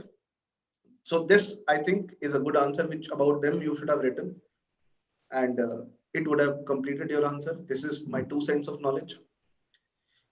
14th question onwards, the queue will be with Rohan Tyagi sir, who will be explaining this question. Sir, please take it. And So thank you for the discussion. Very, very, awesome explanations. I was, enlightened by listening to you. These questions, very good approach. And my dear friends, now let's continue with the question number 14. And my dear friends, this question is a very generic question. This interlinking of rivers. I have taught this thing many times in my free classes. My dear friends, in my lectures that you have attended, in all of them I have told you about the importance of interlinkages of the river. Just give me a second, my dear friends. Let me set up the PPT so that you can see the question properly that was asked. Fine. Now, as you can see, my dear friends, now, okay, just give me a second. Yeah. So now, guys, you are able to see the question, as you can see. So the question states the interlinking of rivers can provide viable solutions to the multi-dimensional interrelated problems of droughts, floods, and interrupted navigation. So basically, it talks about, the question is talking about, droughts, floods, and navigation, inland navigation. Critically examine. So first thing, guys, that we should know what this term critically examine means. As you can see, what it means, it involves critical analysis of a thing. Then you need to evaluate, then reflection of that thing. And my dear friends, you need to connect all of these things. So guys, basically this question is asking you about, to tell you, to give a brief introduction of interlinking of river in India, and how they could be a problem and how there could be a solution to droughts, to floods, and navigation. Is that thing clear to you or not? What is the approach of the question? Look at this thing first. Fine. So guys, basically I will give you what is interlinking of rivers. As you can see, now this interlinking of river was proposed by the British. There was a civil engineer in the British force who floated this idea that if we link all the rivers that are there in India, the dual problem of droughts and floods, they could be managed. My dear friends, as you can see, India is endowed, is gifted with water resources. Obviously, there are many rivers in India. Now here you can see the map which depicts to you the rivers in India, and these dark blue lines represents the interlinkages that we are planning to create, some of which are definitely created. For example, Krishna Godavari linkage, or Ken Betwa is now going. Now, my dear friends, so if I tell you that this river, Sharda, is being linked to river Sabarmati through Indira Gandhi Canal like this, so it will be a big thing. Now, guys, basically, we all know that India is a monsoonal country. What? India is a monsoonal country. So basically, 80% of India's rain, it is sourced from the monsoon. And this monsoon, my dear friends, is coming in the months of June till September in most of the part of the India. And on the Coromandel coast in this zone, we are experiencing the rains from the retrieval of the monsoon known as the northeast monsoon. So my dear friends, if this is what it is, then will the interlinkages of river will fetch any results? Tell me. Okay. So now let's take one by one. Fine. So let's take, the problems of droughts. Fine. Let's take. Fine. So guys, number one thing is droughts. Now do tell me which are the places that are vulnerable for droughts. Mostly the western area of India, basically this Punjab, sorry, just give me a second. Yeah. Just a second, guys. Yeah. Now, Punjab, as you can see, Haryana, Rajasthan, Western Uttar Pradesh, southeast Uttar Pradesh, parts of Madhya Pradesh, and my dear friends, just give me a sec. Yeah. And my dear friends, this area of Marathwada, Vidarbha, Karnataka Plateau, etc. So these are the places facing droughts. Obviously, my dear friends, the droughts are being felt when, okay, so let's talk about number one, cons, the negatives. Fine. So do tell me, can the interlinkage of river will provide a solution to droughts? Tell me this thing. See, guys, basically you are experiencing droughts in the months of April or in the months of March or in the month of May, March, April, May. And at that time, these rivers, they are on their minimum. The flow of water is minimum in these rivers. Tell me, yes or no? So guys, do tell me this thing, that would it be viable to solve the problem of droughts in this zone? No, it won't be. Yes or no? But still, the water could be transferred if it is conserved properly, and this problem, it can be dealt with. Yes or no? Now, what would be the pros? Now, my dear friends, sometimes what will happen during the monsoon season, the rivers such as Kosi or rivers such as Ghagra or rivers such as Gandhak or rivers such as Ganges and Yamuna, they will have excess water especially during August, September, or maybe July.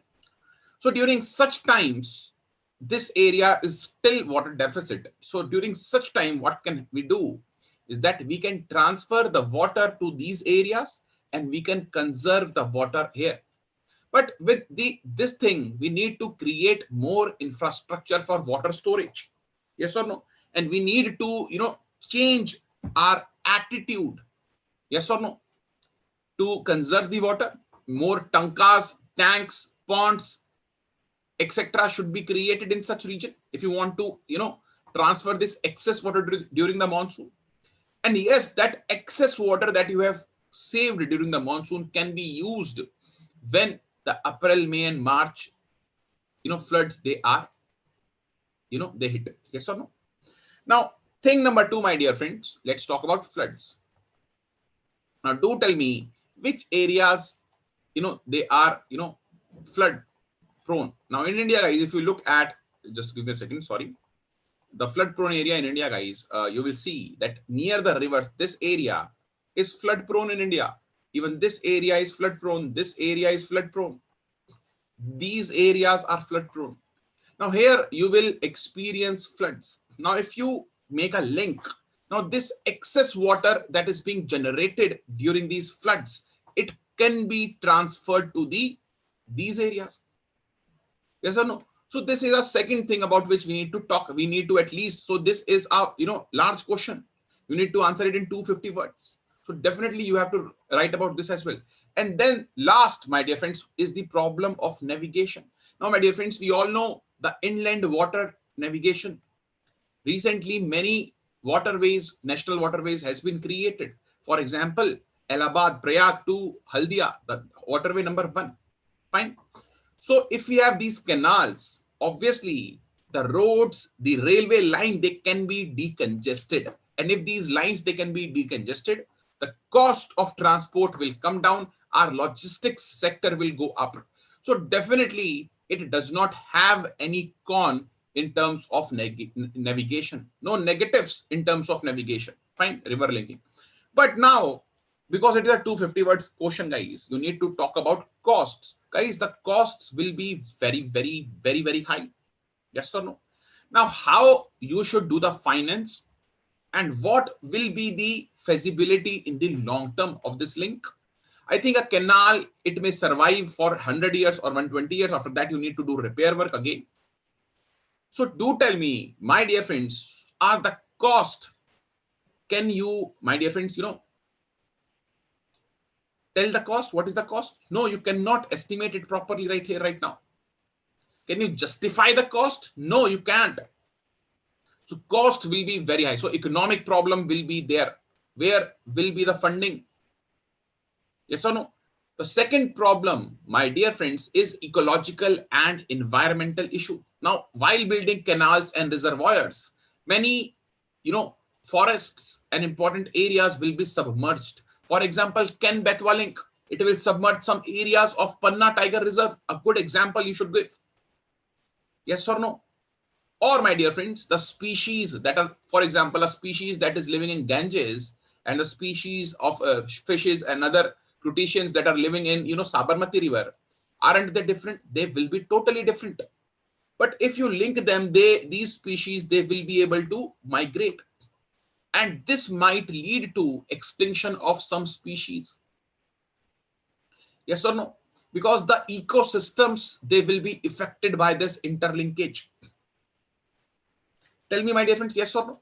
Now, obviously, displacement of people and fisheries profession. Now, people will be displaced. Yes, but yes, the fisheries, it will improve. Because canals, they will provide more avenues in which fisheries can be practiced. So yes, in India, fisheries will go up. Poverty and population issues. Yes, my dear friends, it may alleviate, this problem of poverty. How? Because it will provide water for irrigation as well.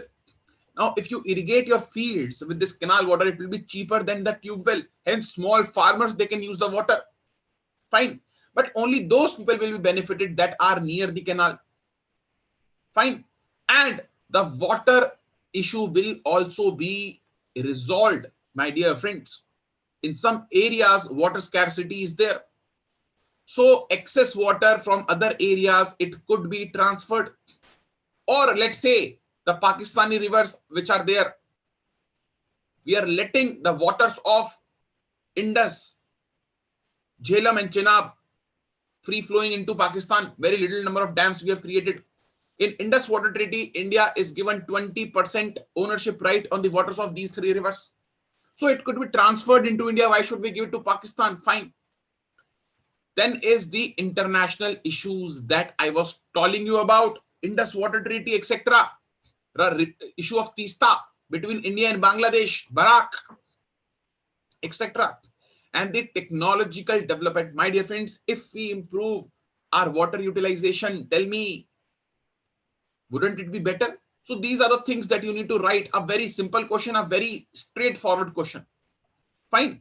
So first of all, you need to talk about all these things and how river interlinking will affect these issues. And then you have to write about these issues as well, the cost, ecological, environmental issues, etc. Write pros and cons in critically examine. And at the last, in the conclusion, you should write that we can move forward this river interlinkage, but we should keep in mind the ecological cost, the economical cost that we will face after interlinking the river. So being neutral will be best for you.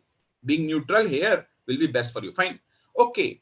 Now let's talk about the, another thing that you should mention here is about the Ministry of Jal Shakti. We know recently this Ministry of Jal Shakti is being created in India, which will look after this, what interlinking of river.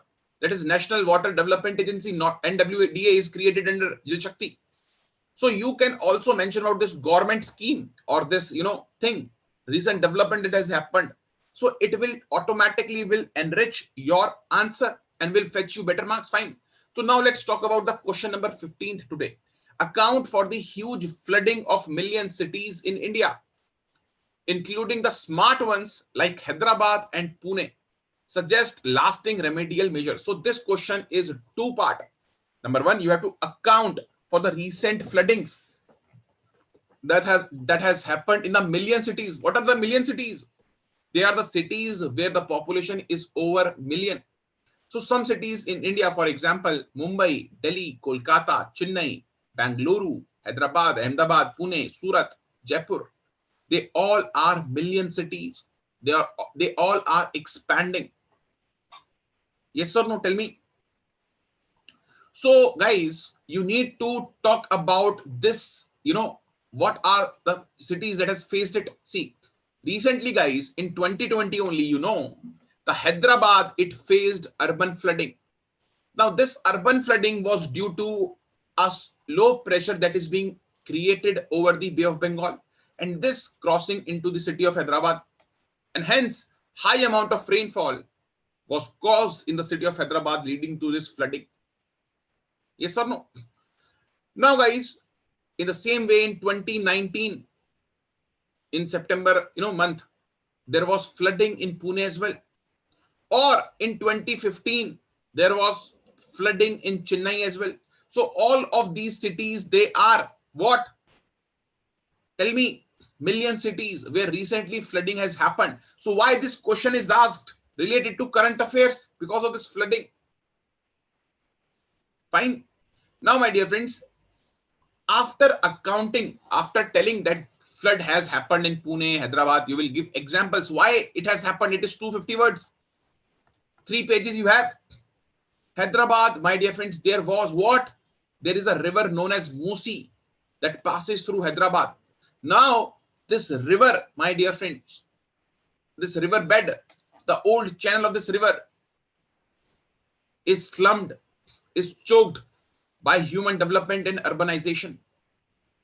So water do not have a way. So it choked, and due to which we had flooding. In Pune as well, we have Mula Mutta river. Now this Mula Mutta river is also being urbanized, the riverbed, the old channels. So that was, the issue is of chronic urbanization, my dear friends, in these cities. Fine. And you have to make a vulnerability diagram. See, let's say talk about New Delhi. Why there will be flooding? Make a diagram of India. Because of heavy rains and presence of river Yamuna, right, like this. Then you have Mumbai. Why in Mumbai? Because it is on the windward side of the Western Ghats. Hence, due to heavy rain during the monsoon, flooding can happen. It happened in 2008 in Mumbai. There has been a movie also made on Mumbai flooding.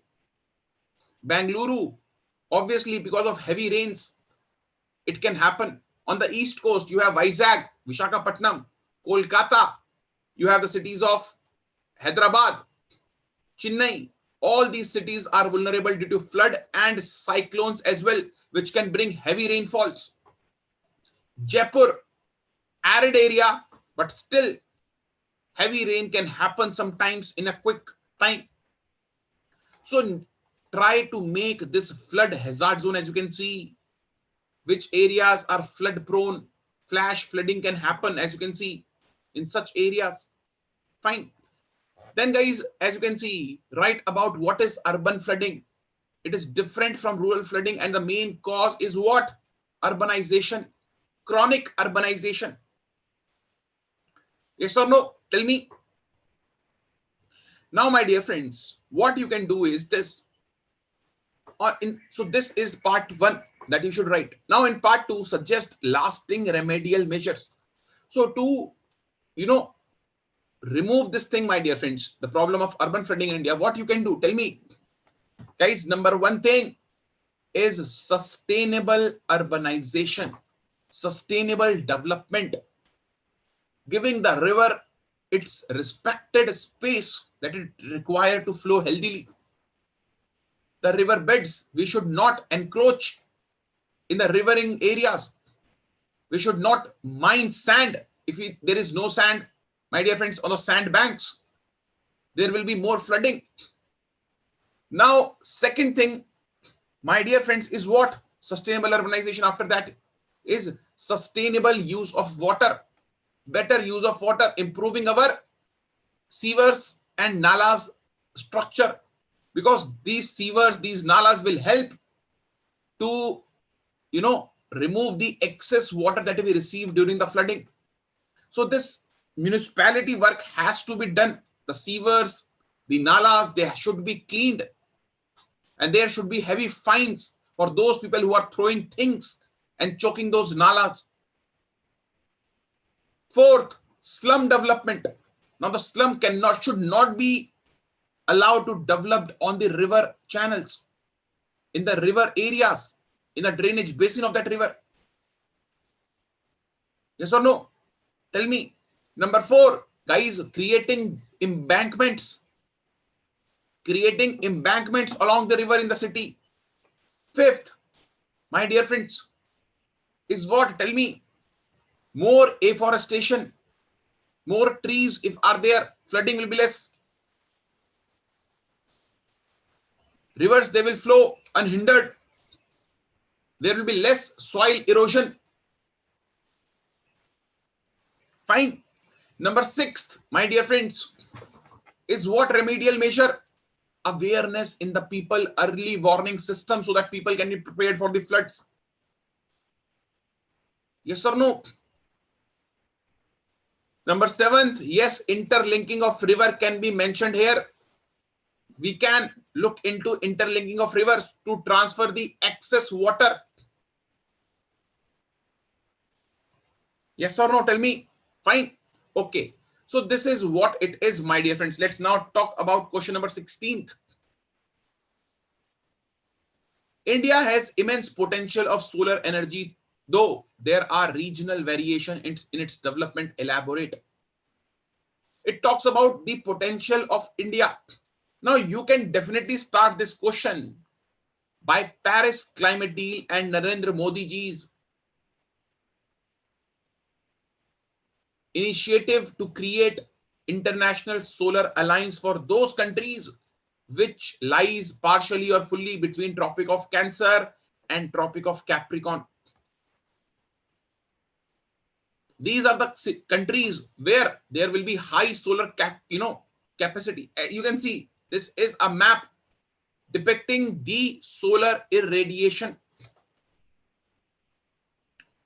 Here, guys, you will find the areas of Western region and the Deccan region. It has higher solar potential, and the areas of Ladakh as well has good solar potential. In the east, you have less. So, guys, basically, big solar plants are being set up like Pavagada solar plant in here, or let's say Bhadla solar park, world largest solar power plant in Jodhpur, because the solar potential is higher. So that is why we have the regional variation. But still, India is improving immensely. See, we have improved in an exponential manner. Guys, our aim was by 2022, we need to create a 20 gigawatt power through solar by 2022. But we achieved this target in 2019 only. And we will at least add up to 60 gigawatt of power up to 2020. I will show you the largest solar power plants in India. Rajasthan, Karnataka, Andhra Pradesh, Madhya Pradesh, Gujarat, Tamil Nadu. Most of them in the Deccan or in the Western region, because solar irradiance is higher there. That's why there is this regional variation. Draw maps. Fine. Now, guys, let's move to the next question. Now, this next question, my dear friends, talks about examine the status of forest resources in India. Just a second, guys. Sorry for the interruption.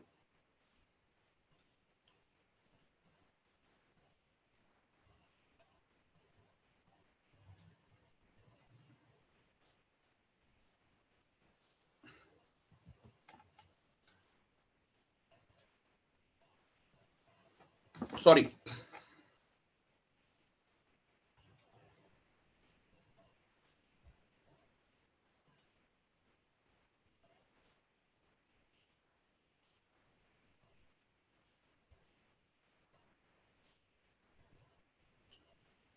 Now, examine the status of forest resource of India and its resultant impact on the climate change. A 250 words question, again 15 marker. Guys, here you need to connect two things. Number 1, forest resources, and number 2, climate change. Forest resources and climate change. So this question is asked, tell me why? Because, my dear friends, in 2019, what has happened? Tell me. A forest ISFR 2019, it was published. ISFR 2019 was published. So what is ISFR?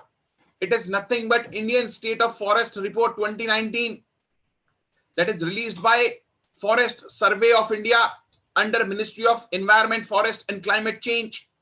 It was its 16th report and it is being coming since 1987, and I created 2 videos on this topic.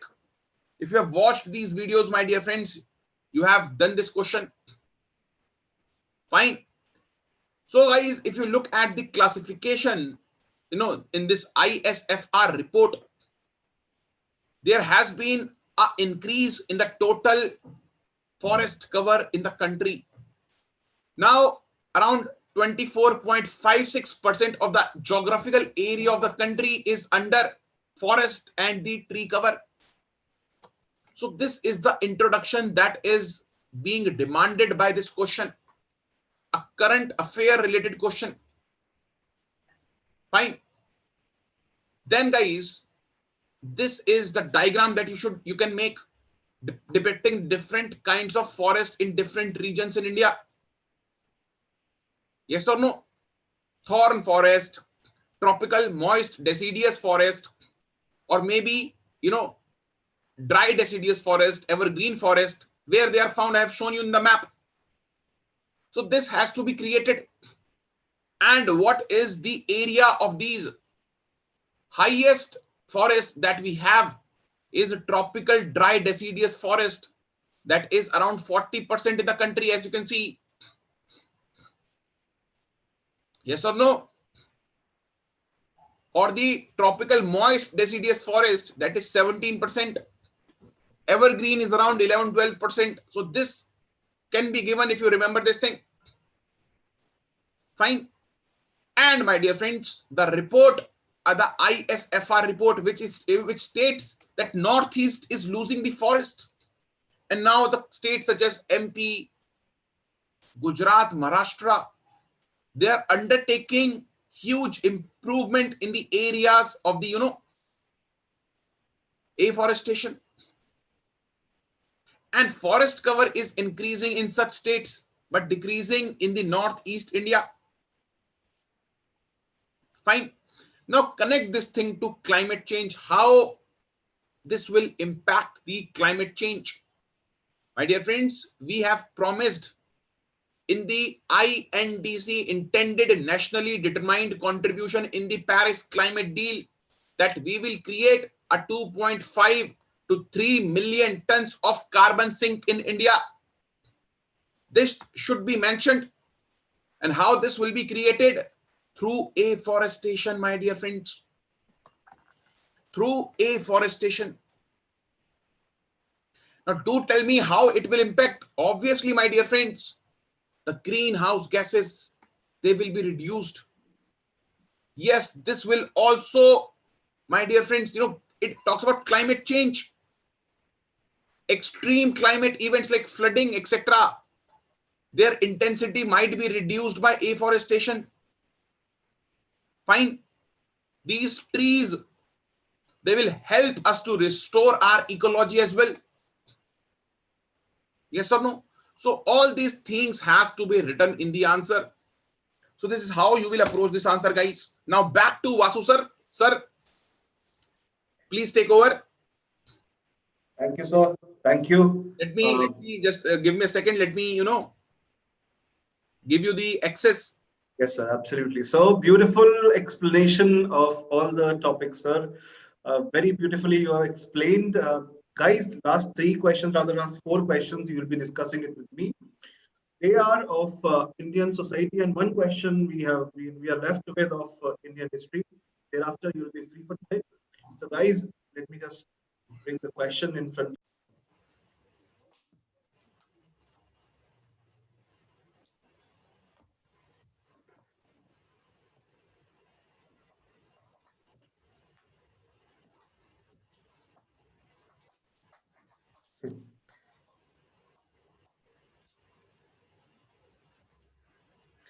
So, guys, sorry for the disruption.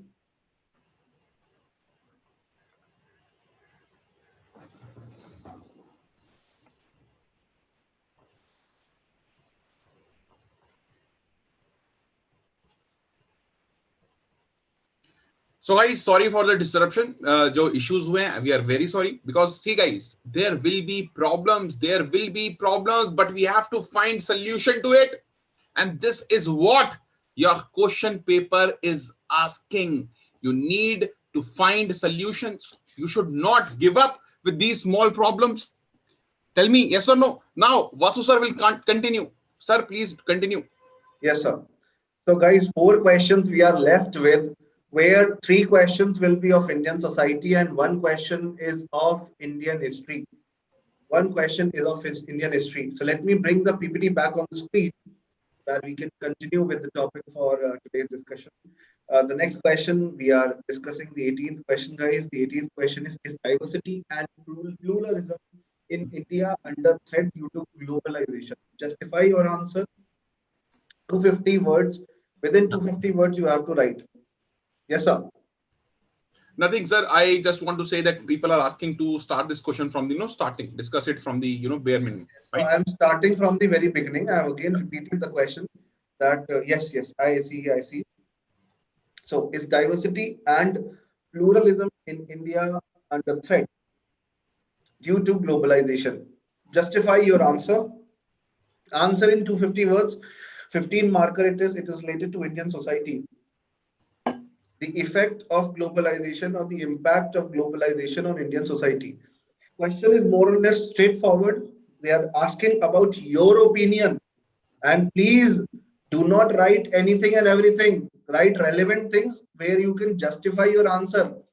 Question is diversity and pluralism. What is diversity? In introduction, while explaining, please tell how you see diversity in India, in which manner you see diversity in India, unity in diversity, how diverse Indian resources are there, how diverse Indian custom, culture, practices, cuisine, everything is there. So diversity and pluralism in India is under threat due to globalization. What does globalization means? Globalization means when the country India is connected with the world outside India, which is connected with the external world, which is connected with the other countries. Yes, other countries like America, the West, the Great West, America, United Kingdom, like that. So in 1991, when India did LPG reforms, you saw the emergence of the era of globalization in India. The phase of globalization started rising in India. Globalization reached its maximum length. Globalization reached its maximum length because globalization in India was approved by the government of India, and because of which many different practices, market practices, cultural practices also emerged into India. Food habits of people changed after globalization. Earlier we used to have roti, chawal, rice, and dal. Now what do we eat? We eat pasta, burger, pizza. We go to McDonald's, Pizza Hut, and various other food chains. Our diversity of food, when it comes to food, is reducing. Earlier, we used to have so many things for snacks, such a huge, diverse cuisine base is this country had. Now only few Western things, pasta, pizza, Maggie, we only eat. Diversity is decreasing when it comes to cuisine. When it comes to clothing, in India, clothing has always been a very diverse set of things. People used to wear dhoti. In Northeast, the whole clothing style is different. In Kashmir, it is different. In South India, it is different. In Western India, North India, everywhere clothing, the material used to prepare cloths, different types of sarees. We have silk saree, cotton saree, different woolen sarees. We had so much diversity when it comes to clothing in our country that reduced because of globalization. Now what do we wear? Jeans, that blue denim jeans. That is what we are more fond of. The diversity in clothing also is reduced. Okay. apart from food and clothing, language. Ghat ghat pe badle boli. This was the principle of this country. In every state, in every area, different dialects, different languages existed. But now, you see, different dialects are not there anymore. Different dialects, different languages are not there anymore. Languages are become more or less uniform in nature. English, अभी भी मैं आपको English में ही पढ़ा रहा हूँ. उसका reason ये है because I don't know Tamil इल्ले, I don't know Telugu, I don't know Malayali, I don't know Kannada, I don't know Marathi. So I know only few languages in India. I only know few languages, obviously Hindi, English, Punjabi, more or less. This much I know. So I will speak in the same language. The sameness is rising. The diversity, the pluralism, which means that the multiple identity India always had, that identity has reduced. The identity has reduced in the past. The identity has reduced in the past. Multipleness, the multiple, the B is reducing, only me is left. Right? When it comes to cinema, diversity is reduced. You can take anything which is related to Indian society. Ethos of Indian society is changed due to globalization. Diversity and pluralism has reduced. Various festivals, cultural practices, they have been less number of people celebrate them nowadays. We celebrate Western festivals like Halloween. Western festivals we celebrate in India nowadays. So that's why, yes, they are under a threat, but we have done certain efforts. We have made certain efforts in the past.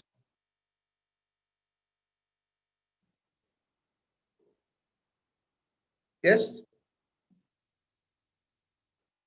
Okay. Okay. And also, please understand, globalization has brought many other problems in India also.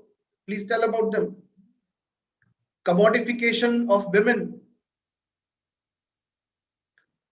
The ads nowadays, Dio का ad है, एक person Dio लगा रहा है खुद की body पे, a person is spraying Dio all over. Girls are running towards him.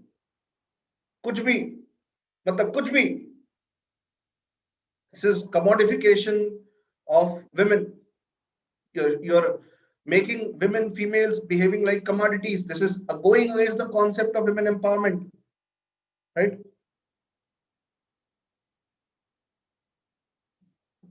Okay. Okay. Commodification of women. Apart from this, you see problems existing. It is easy to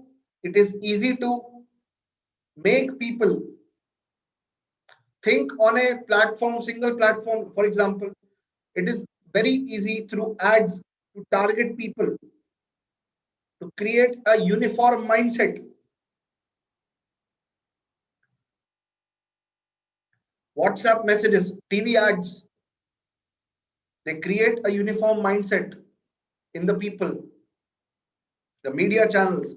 So yes, diversity and pluralism are under a threat due to globalization. Solutions: accepting the diversity of the country, of others, ensuring that the awareness of other cultures in children is embedded at a very early age, so that children who are the future, they can understand that why and how the society should intermingle with each other so as to create a better future together. Second point, so education basically has to be created in this manner. Education has to be created in this manner. Second one, after the awareness point, second one talks about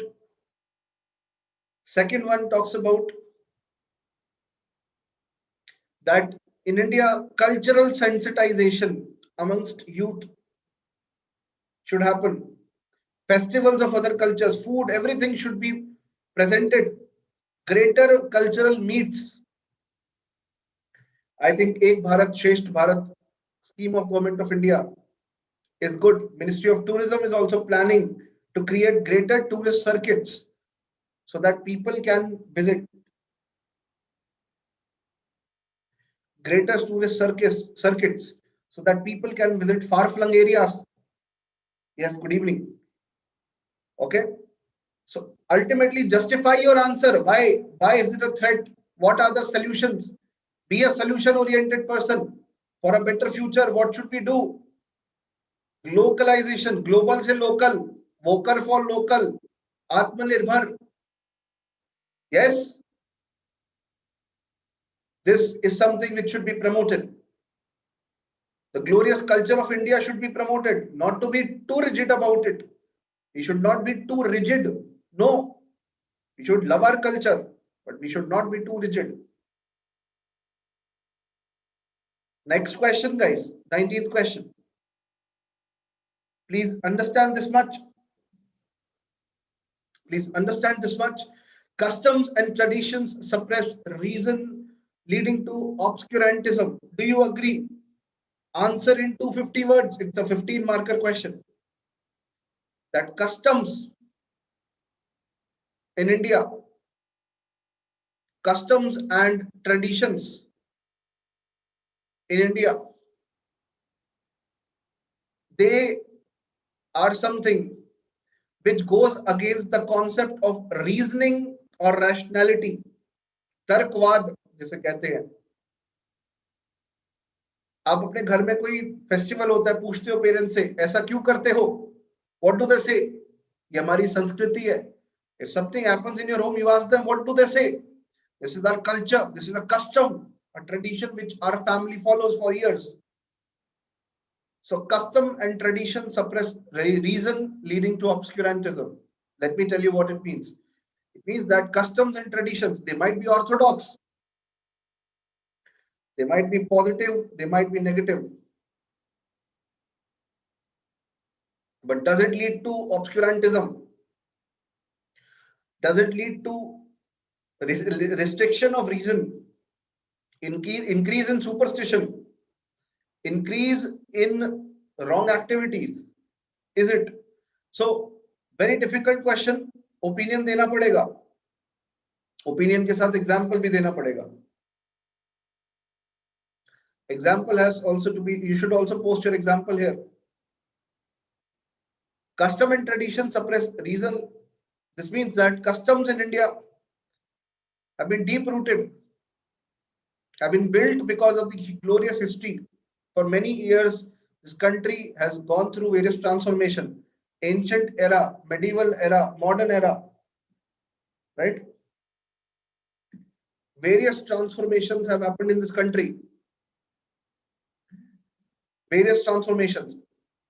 Indian society has gone through different set of changes in the past. Britishers came to India. They tried us to mold in their manner. Our dressing sense changed. Rationality was tried to be brought. Enlightenment was tried to be brought. Due to Indians like Raja Ram Mohan Roy, Ishwar Chand Vidyasagar, various efforts were made to change the wrong things which were not right in our society. For example, Sati Pratha was abolished. Female education was promoted. So all the customs and traditions, they are not bad. Some might be good also. First paragraph, devote why bad customs. They promote why the bad custom, bad. It leads to obscurantism. Why? Why? It leads to obscurantism. Right? The reason herein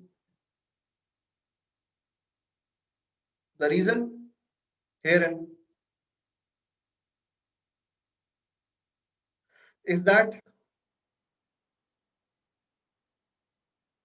the reason herein is that the obscure concept,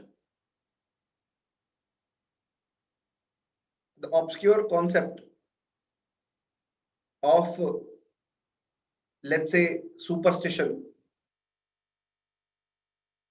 जो कि आज प्रथा बन गई है, right? For example, बिल्ली रास्ता काट जाएगी तो क्रॉस मत करो. If a cat goes through, you do not cross, you wait. That is an archaic concept. Such things do not exist. I mean, such myths exist in India. Things people very often every day in everyday life they do. Right? आपको कितने सारे ऐसे superstition देखने मिलेंगे. So that is why I'm telling you, they don't lead to modernization. They are not modern ideas. They are not rational ideas.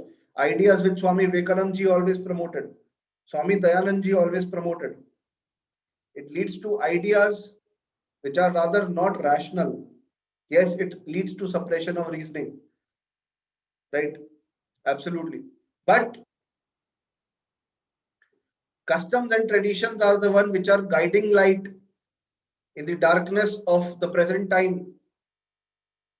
When it comes to health, the food, the medicine, which has become a custom.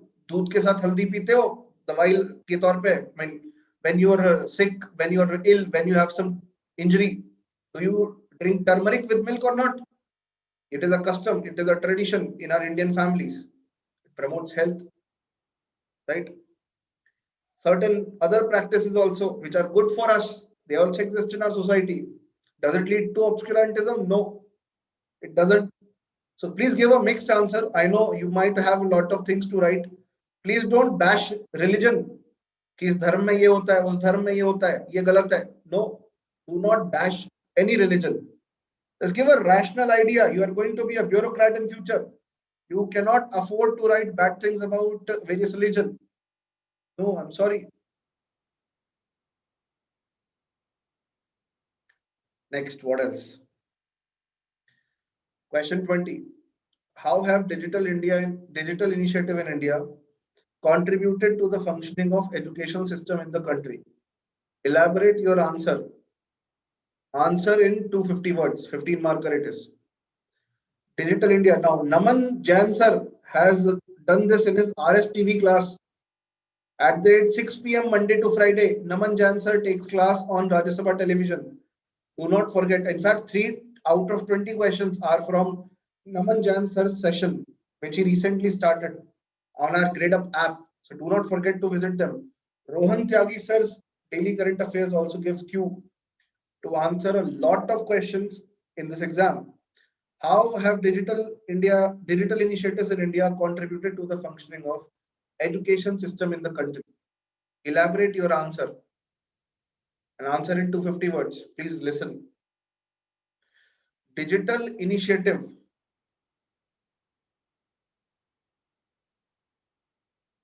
Digital initiative. Understand. First of all, Digital India has brought change in the education system. Earlier, education was paper pen, blackboard, offline. Due to Corona, the transformation of education industry also happened. Gradeup has been provided services to you for the past 5 years in the online arena. We were transformed quite early, but now the offline pen, paper, blackboard based methodology is changing. Explain how it has brought Digital India initiatives have contributed to the functioning of education system. How? First point. Now, optical fiber availability in Indian villages also increased. Right? Disha scheme, Digital Saksharta Abhiyan of Government of India has promoted digital literacy in India. This is because of Digital India and digital initiatives which Government of India has started in the past. Right? Okay. Awareness, spreading awareness about various things. Digital India has contributed so that awareness about, let's say, Swachh Bharat Abhiyan, TV ads, internet ads, various YouTube videos have been made so that people can ensure that they are moving towards cleanliness. Swachh Bharat ka irada. to bring a clean India, to ensure sanitation in India. Okay. From social angle,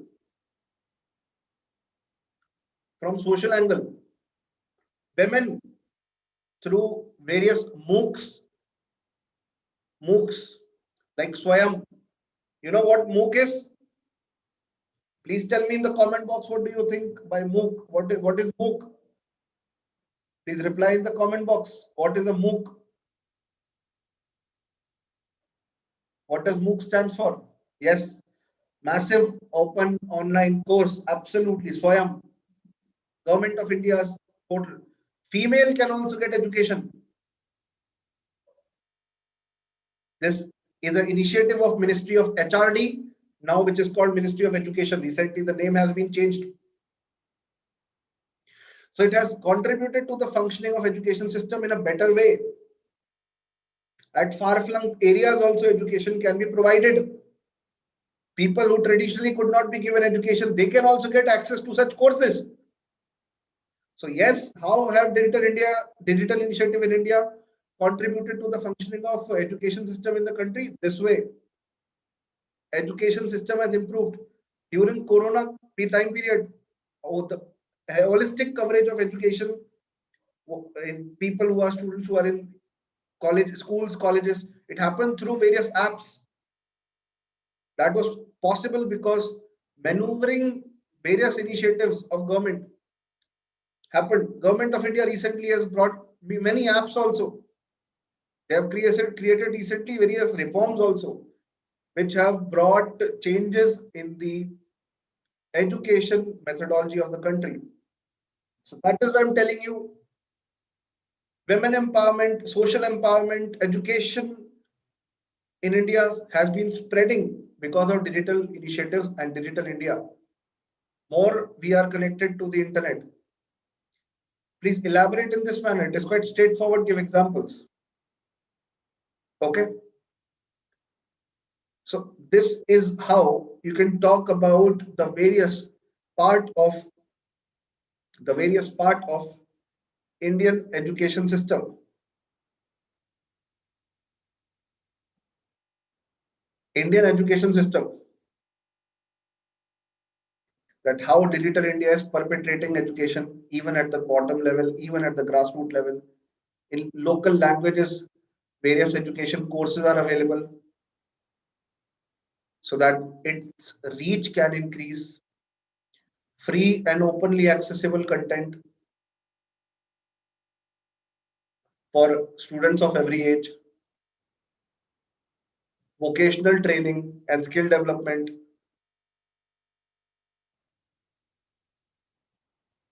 As because of this skill development in people, as per ASSOCHAM's report, 90% of the people do not have soft skill. As ASSOCHAM and a report as something which Infosys's founder Narayan Murthy also said, lacking of skill development can happen. So all this is possible because of the Digital India initiative of Government of India, right? So that's why digital initiatives of Government of India in the education sector have brought revolutionary changes in the past. It has solved a lot of problems, but still some problems continue. Still lack of infrastructure is there. Still adequate number of teachers are not there to deal with the students. The teacher to student to pupil ratio or teacher to pupil ratio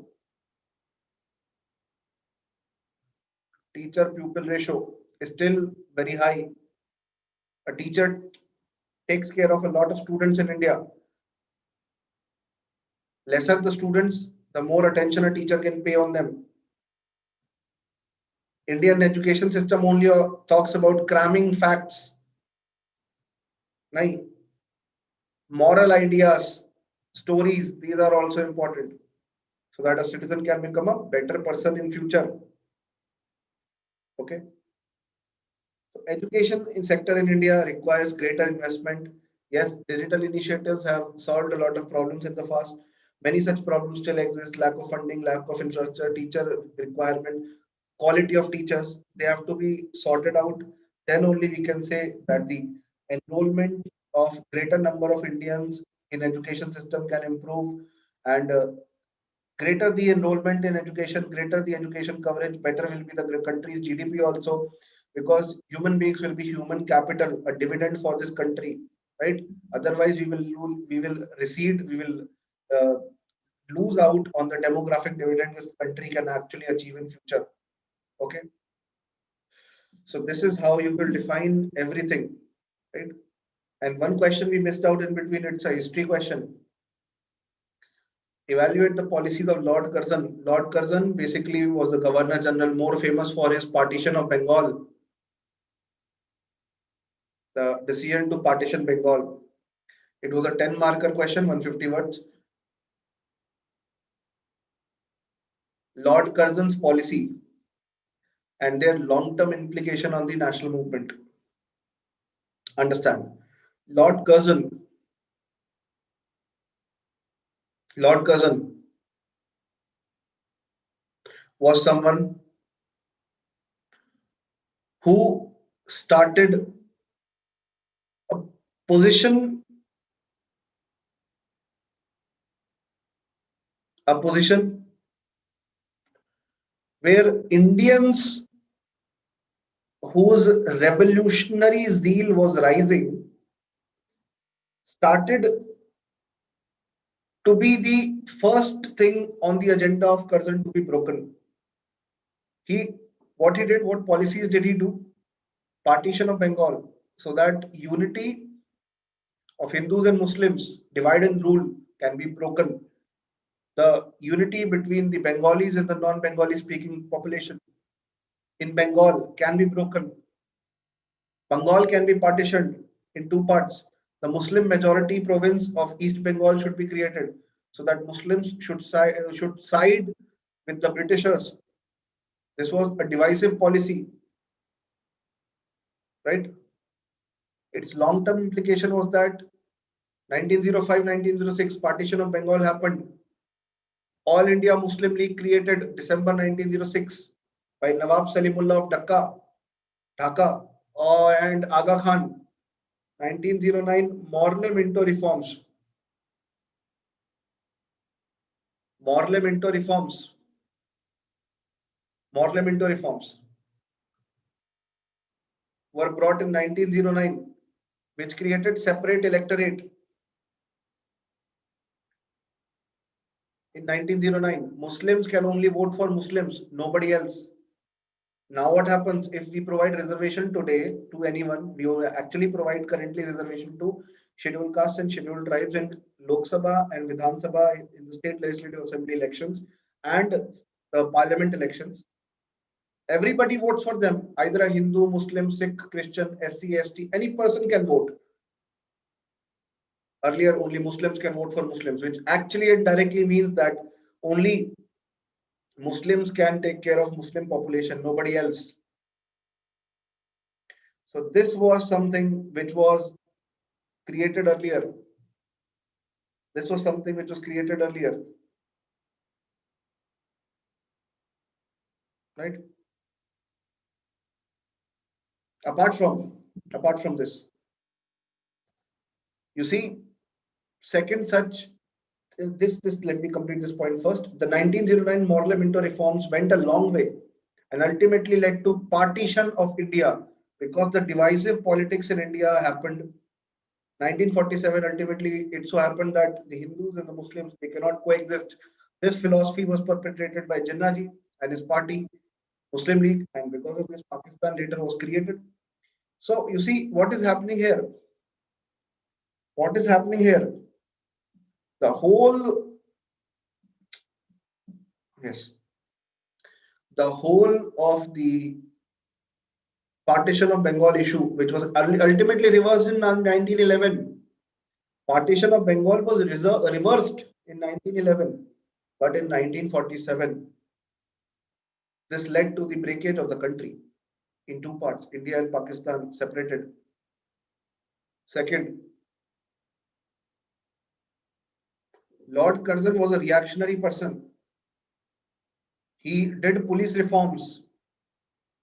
Andrew Fraser was the person under which a committee was created to have police reforms,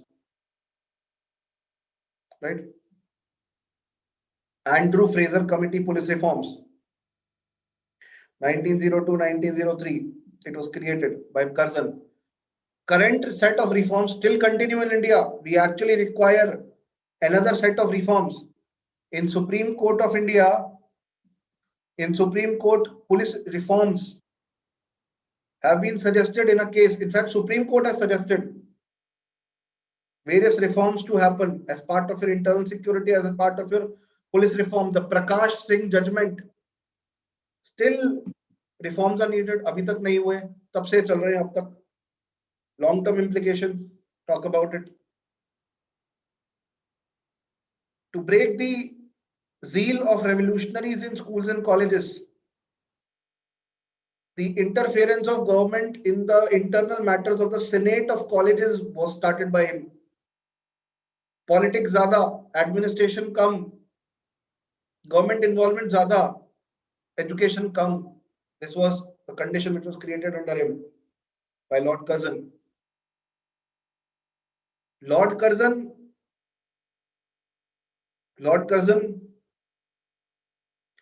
during him, Swadeshi and boycott movement was also something which was started as a reaction of the action of Lord Curzon, which also went a long way. Unki policies ka ye outcome tha. And ultimately, India also achieved independence because of these instruments. Boycott. Gandhiji boycotted various British commodities, alcohol. Picketing of alcohol was done by women. Gandhiji promoted this. Swadeshi to be promoted. Gandhiji used to spin his charkha. Charkha was spun by him. Cloth was made by him. So what I'm telling you, that the policies of Lord Curzon and their long-term implication was great in the national movement. I must have missed out on various points, but it's a 150-word question. इससे ज़्यादा आप क्या ही लिखोगे? I think that is the maximum which UPSC will also ask. That is the maximum which UPSC will also ask.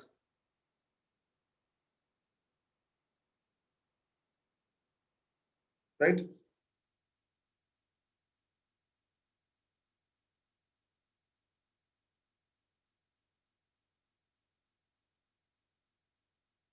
Okay. Yes.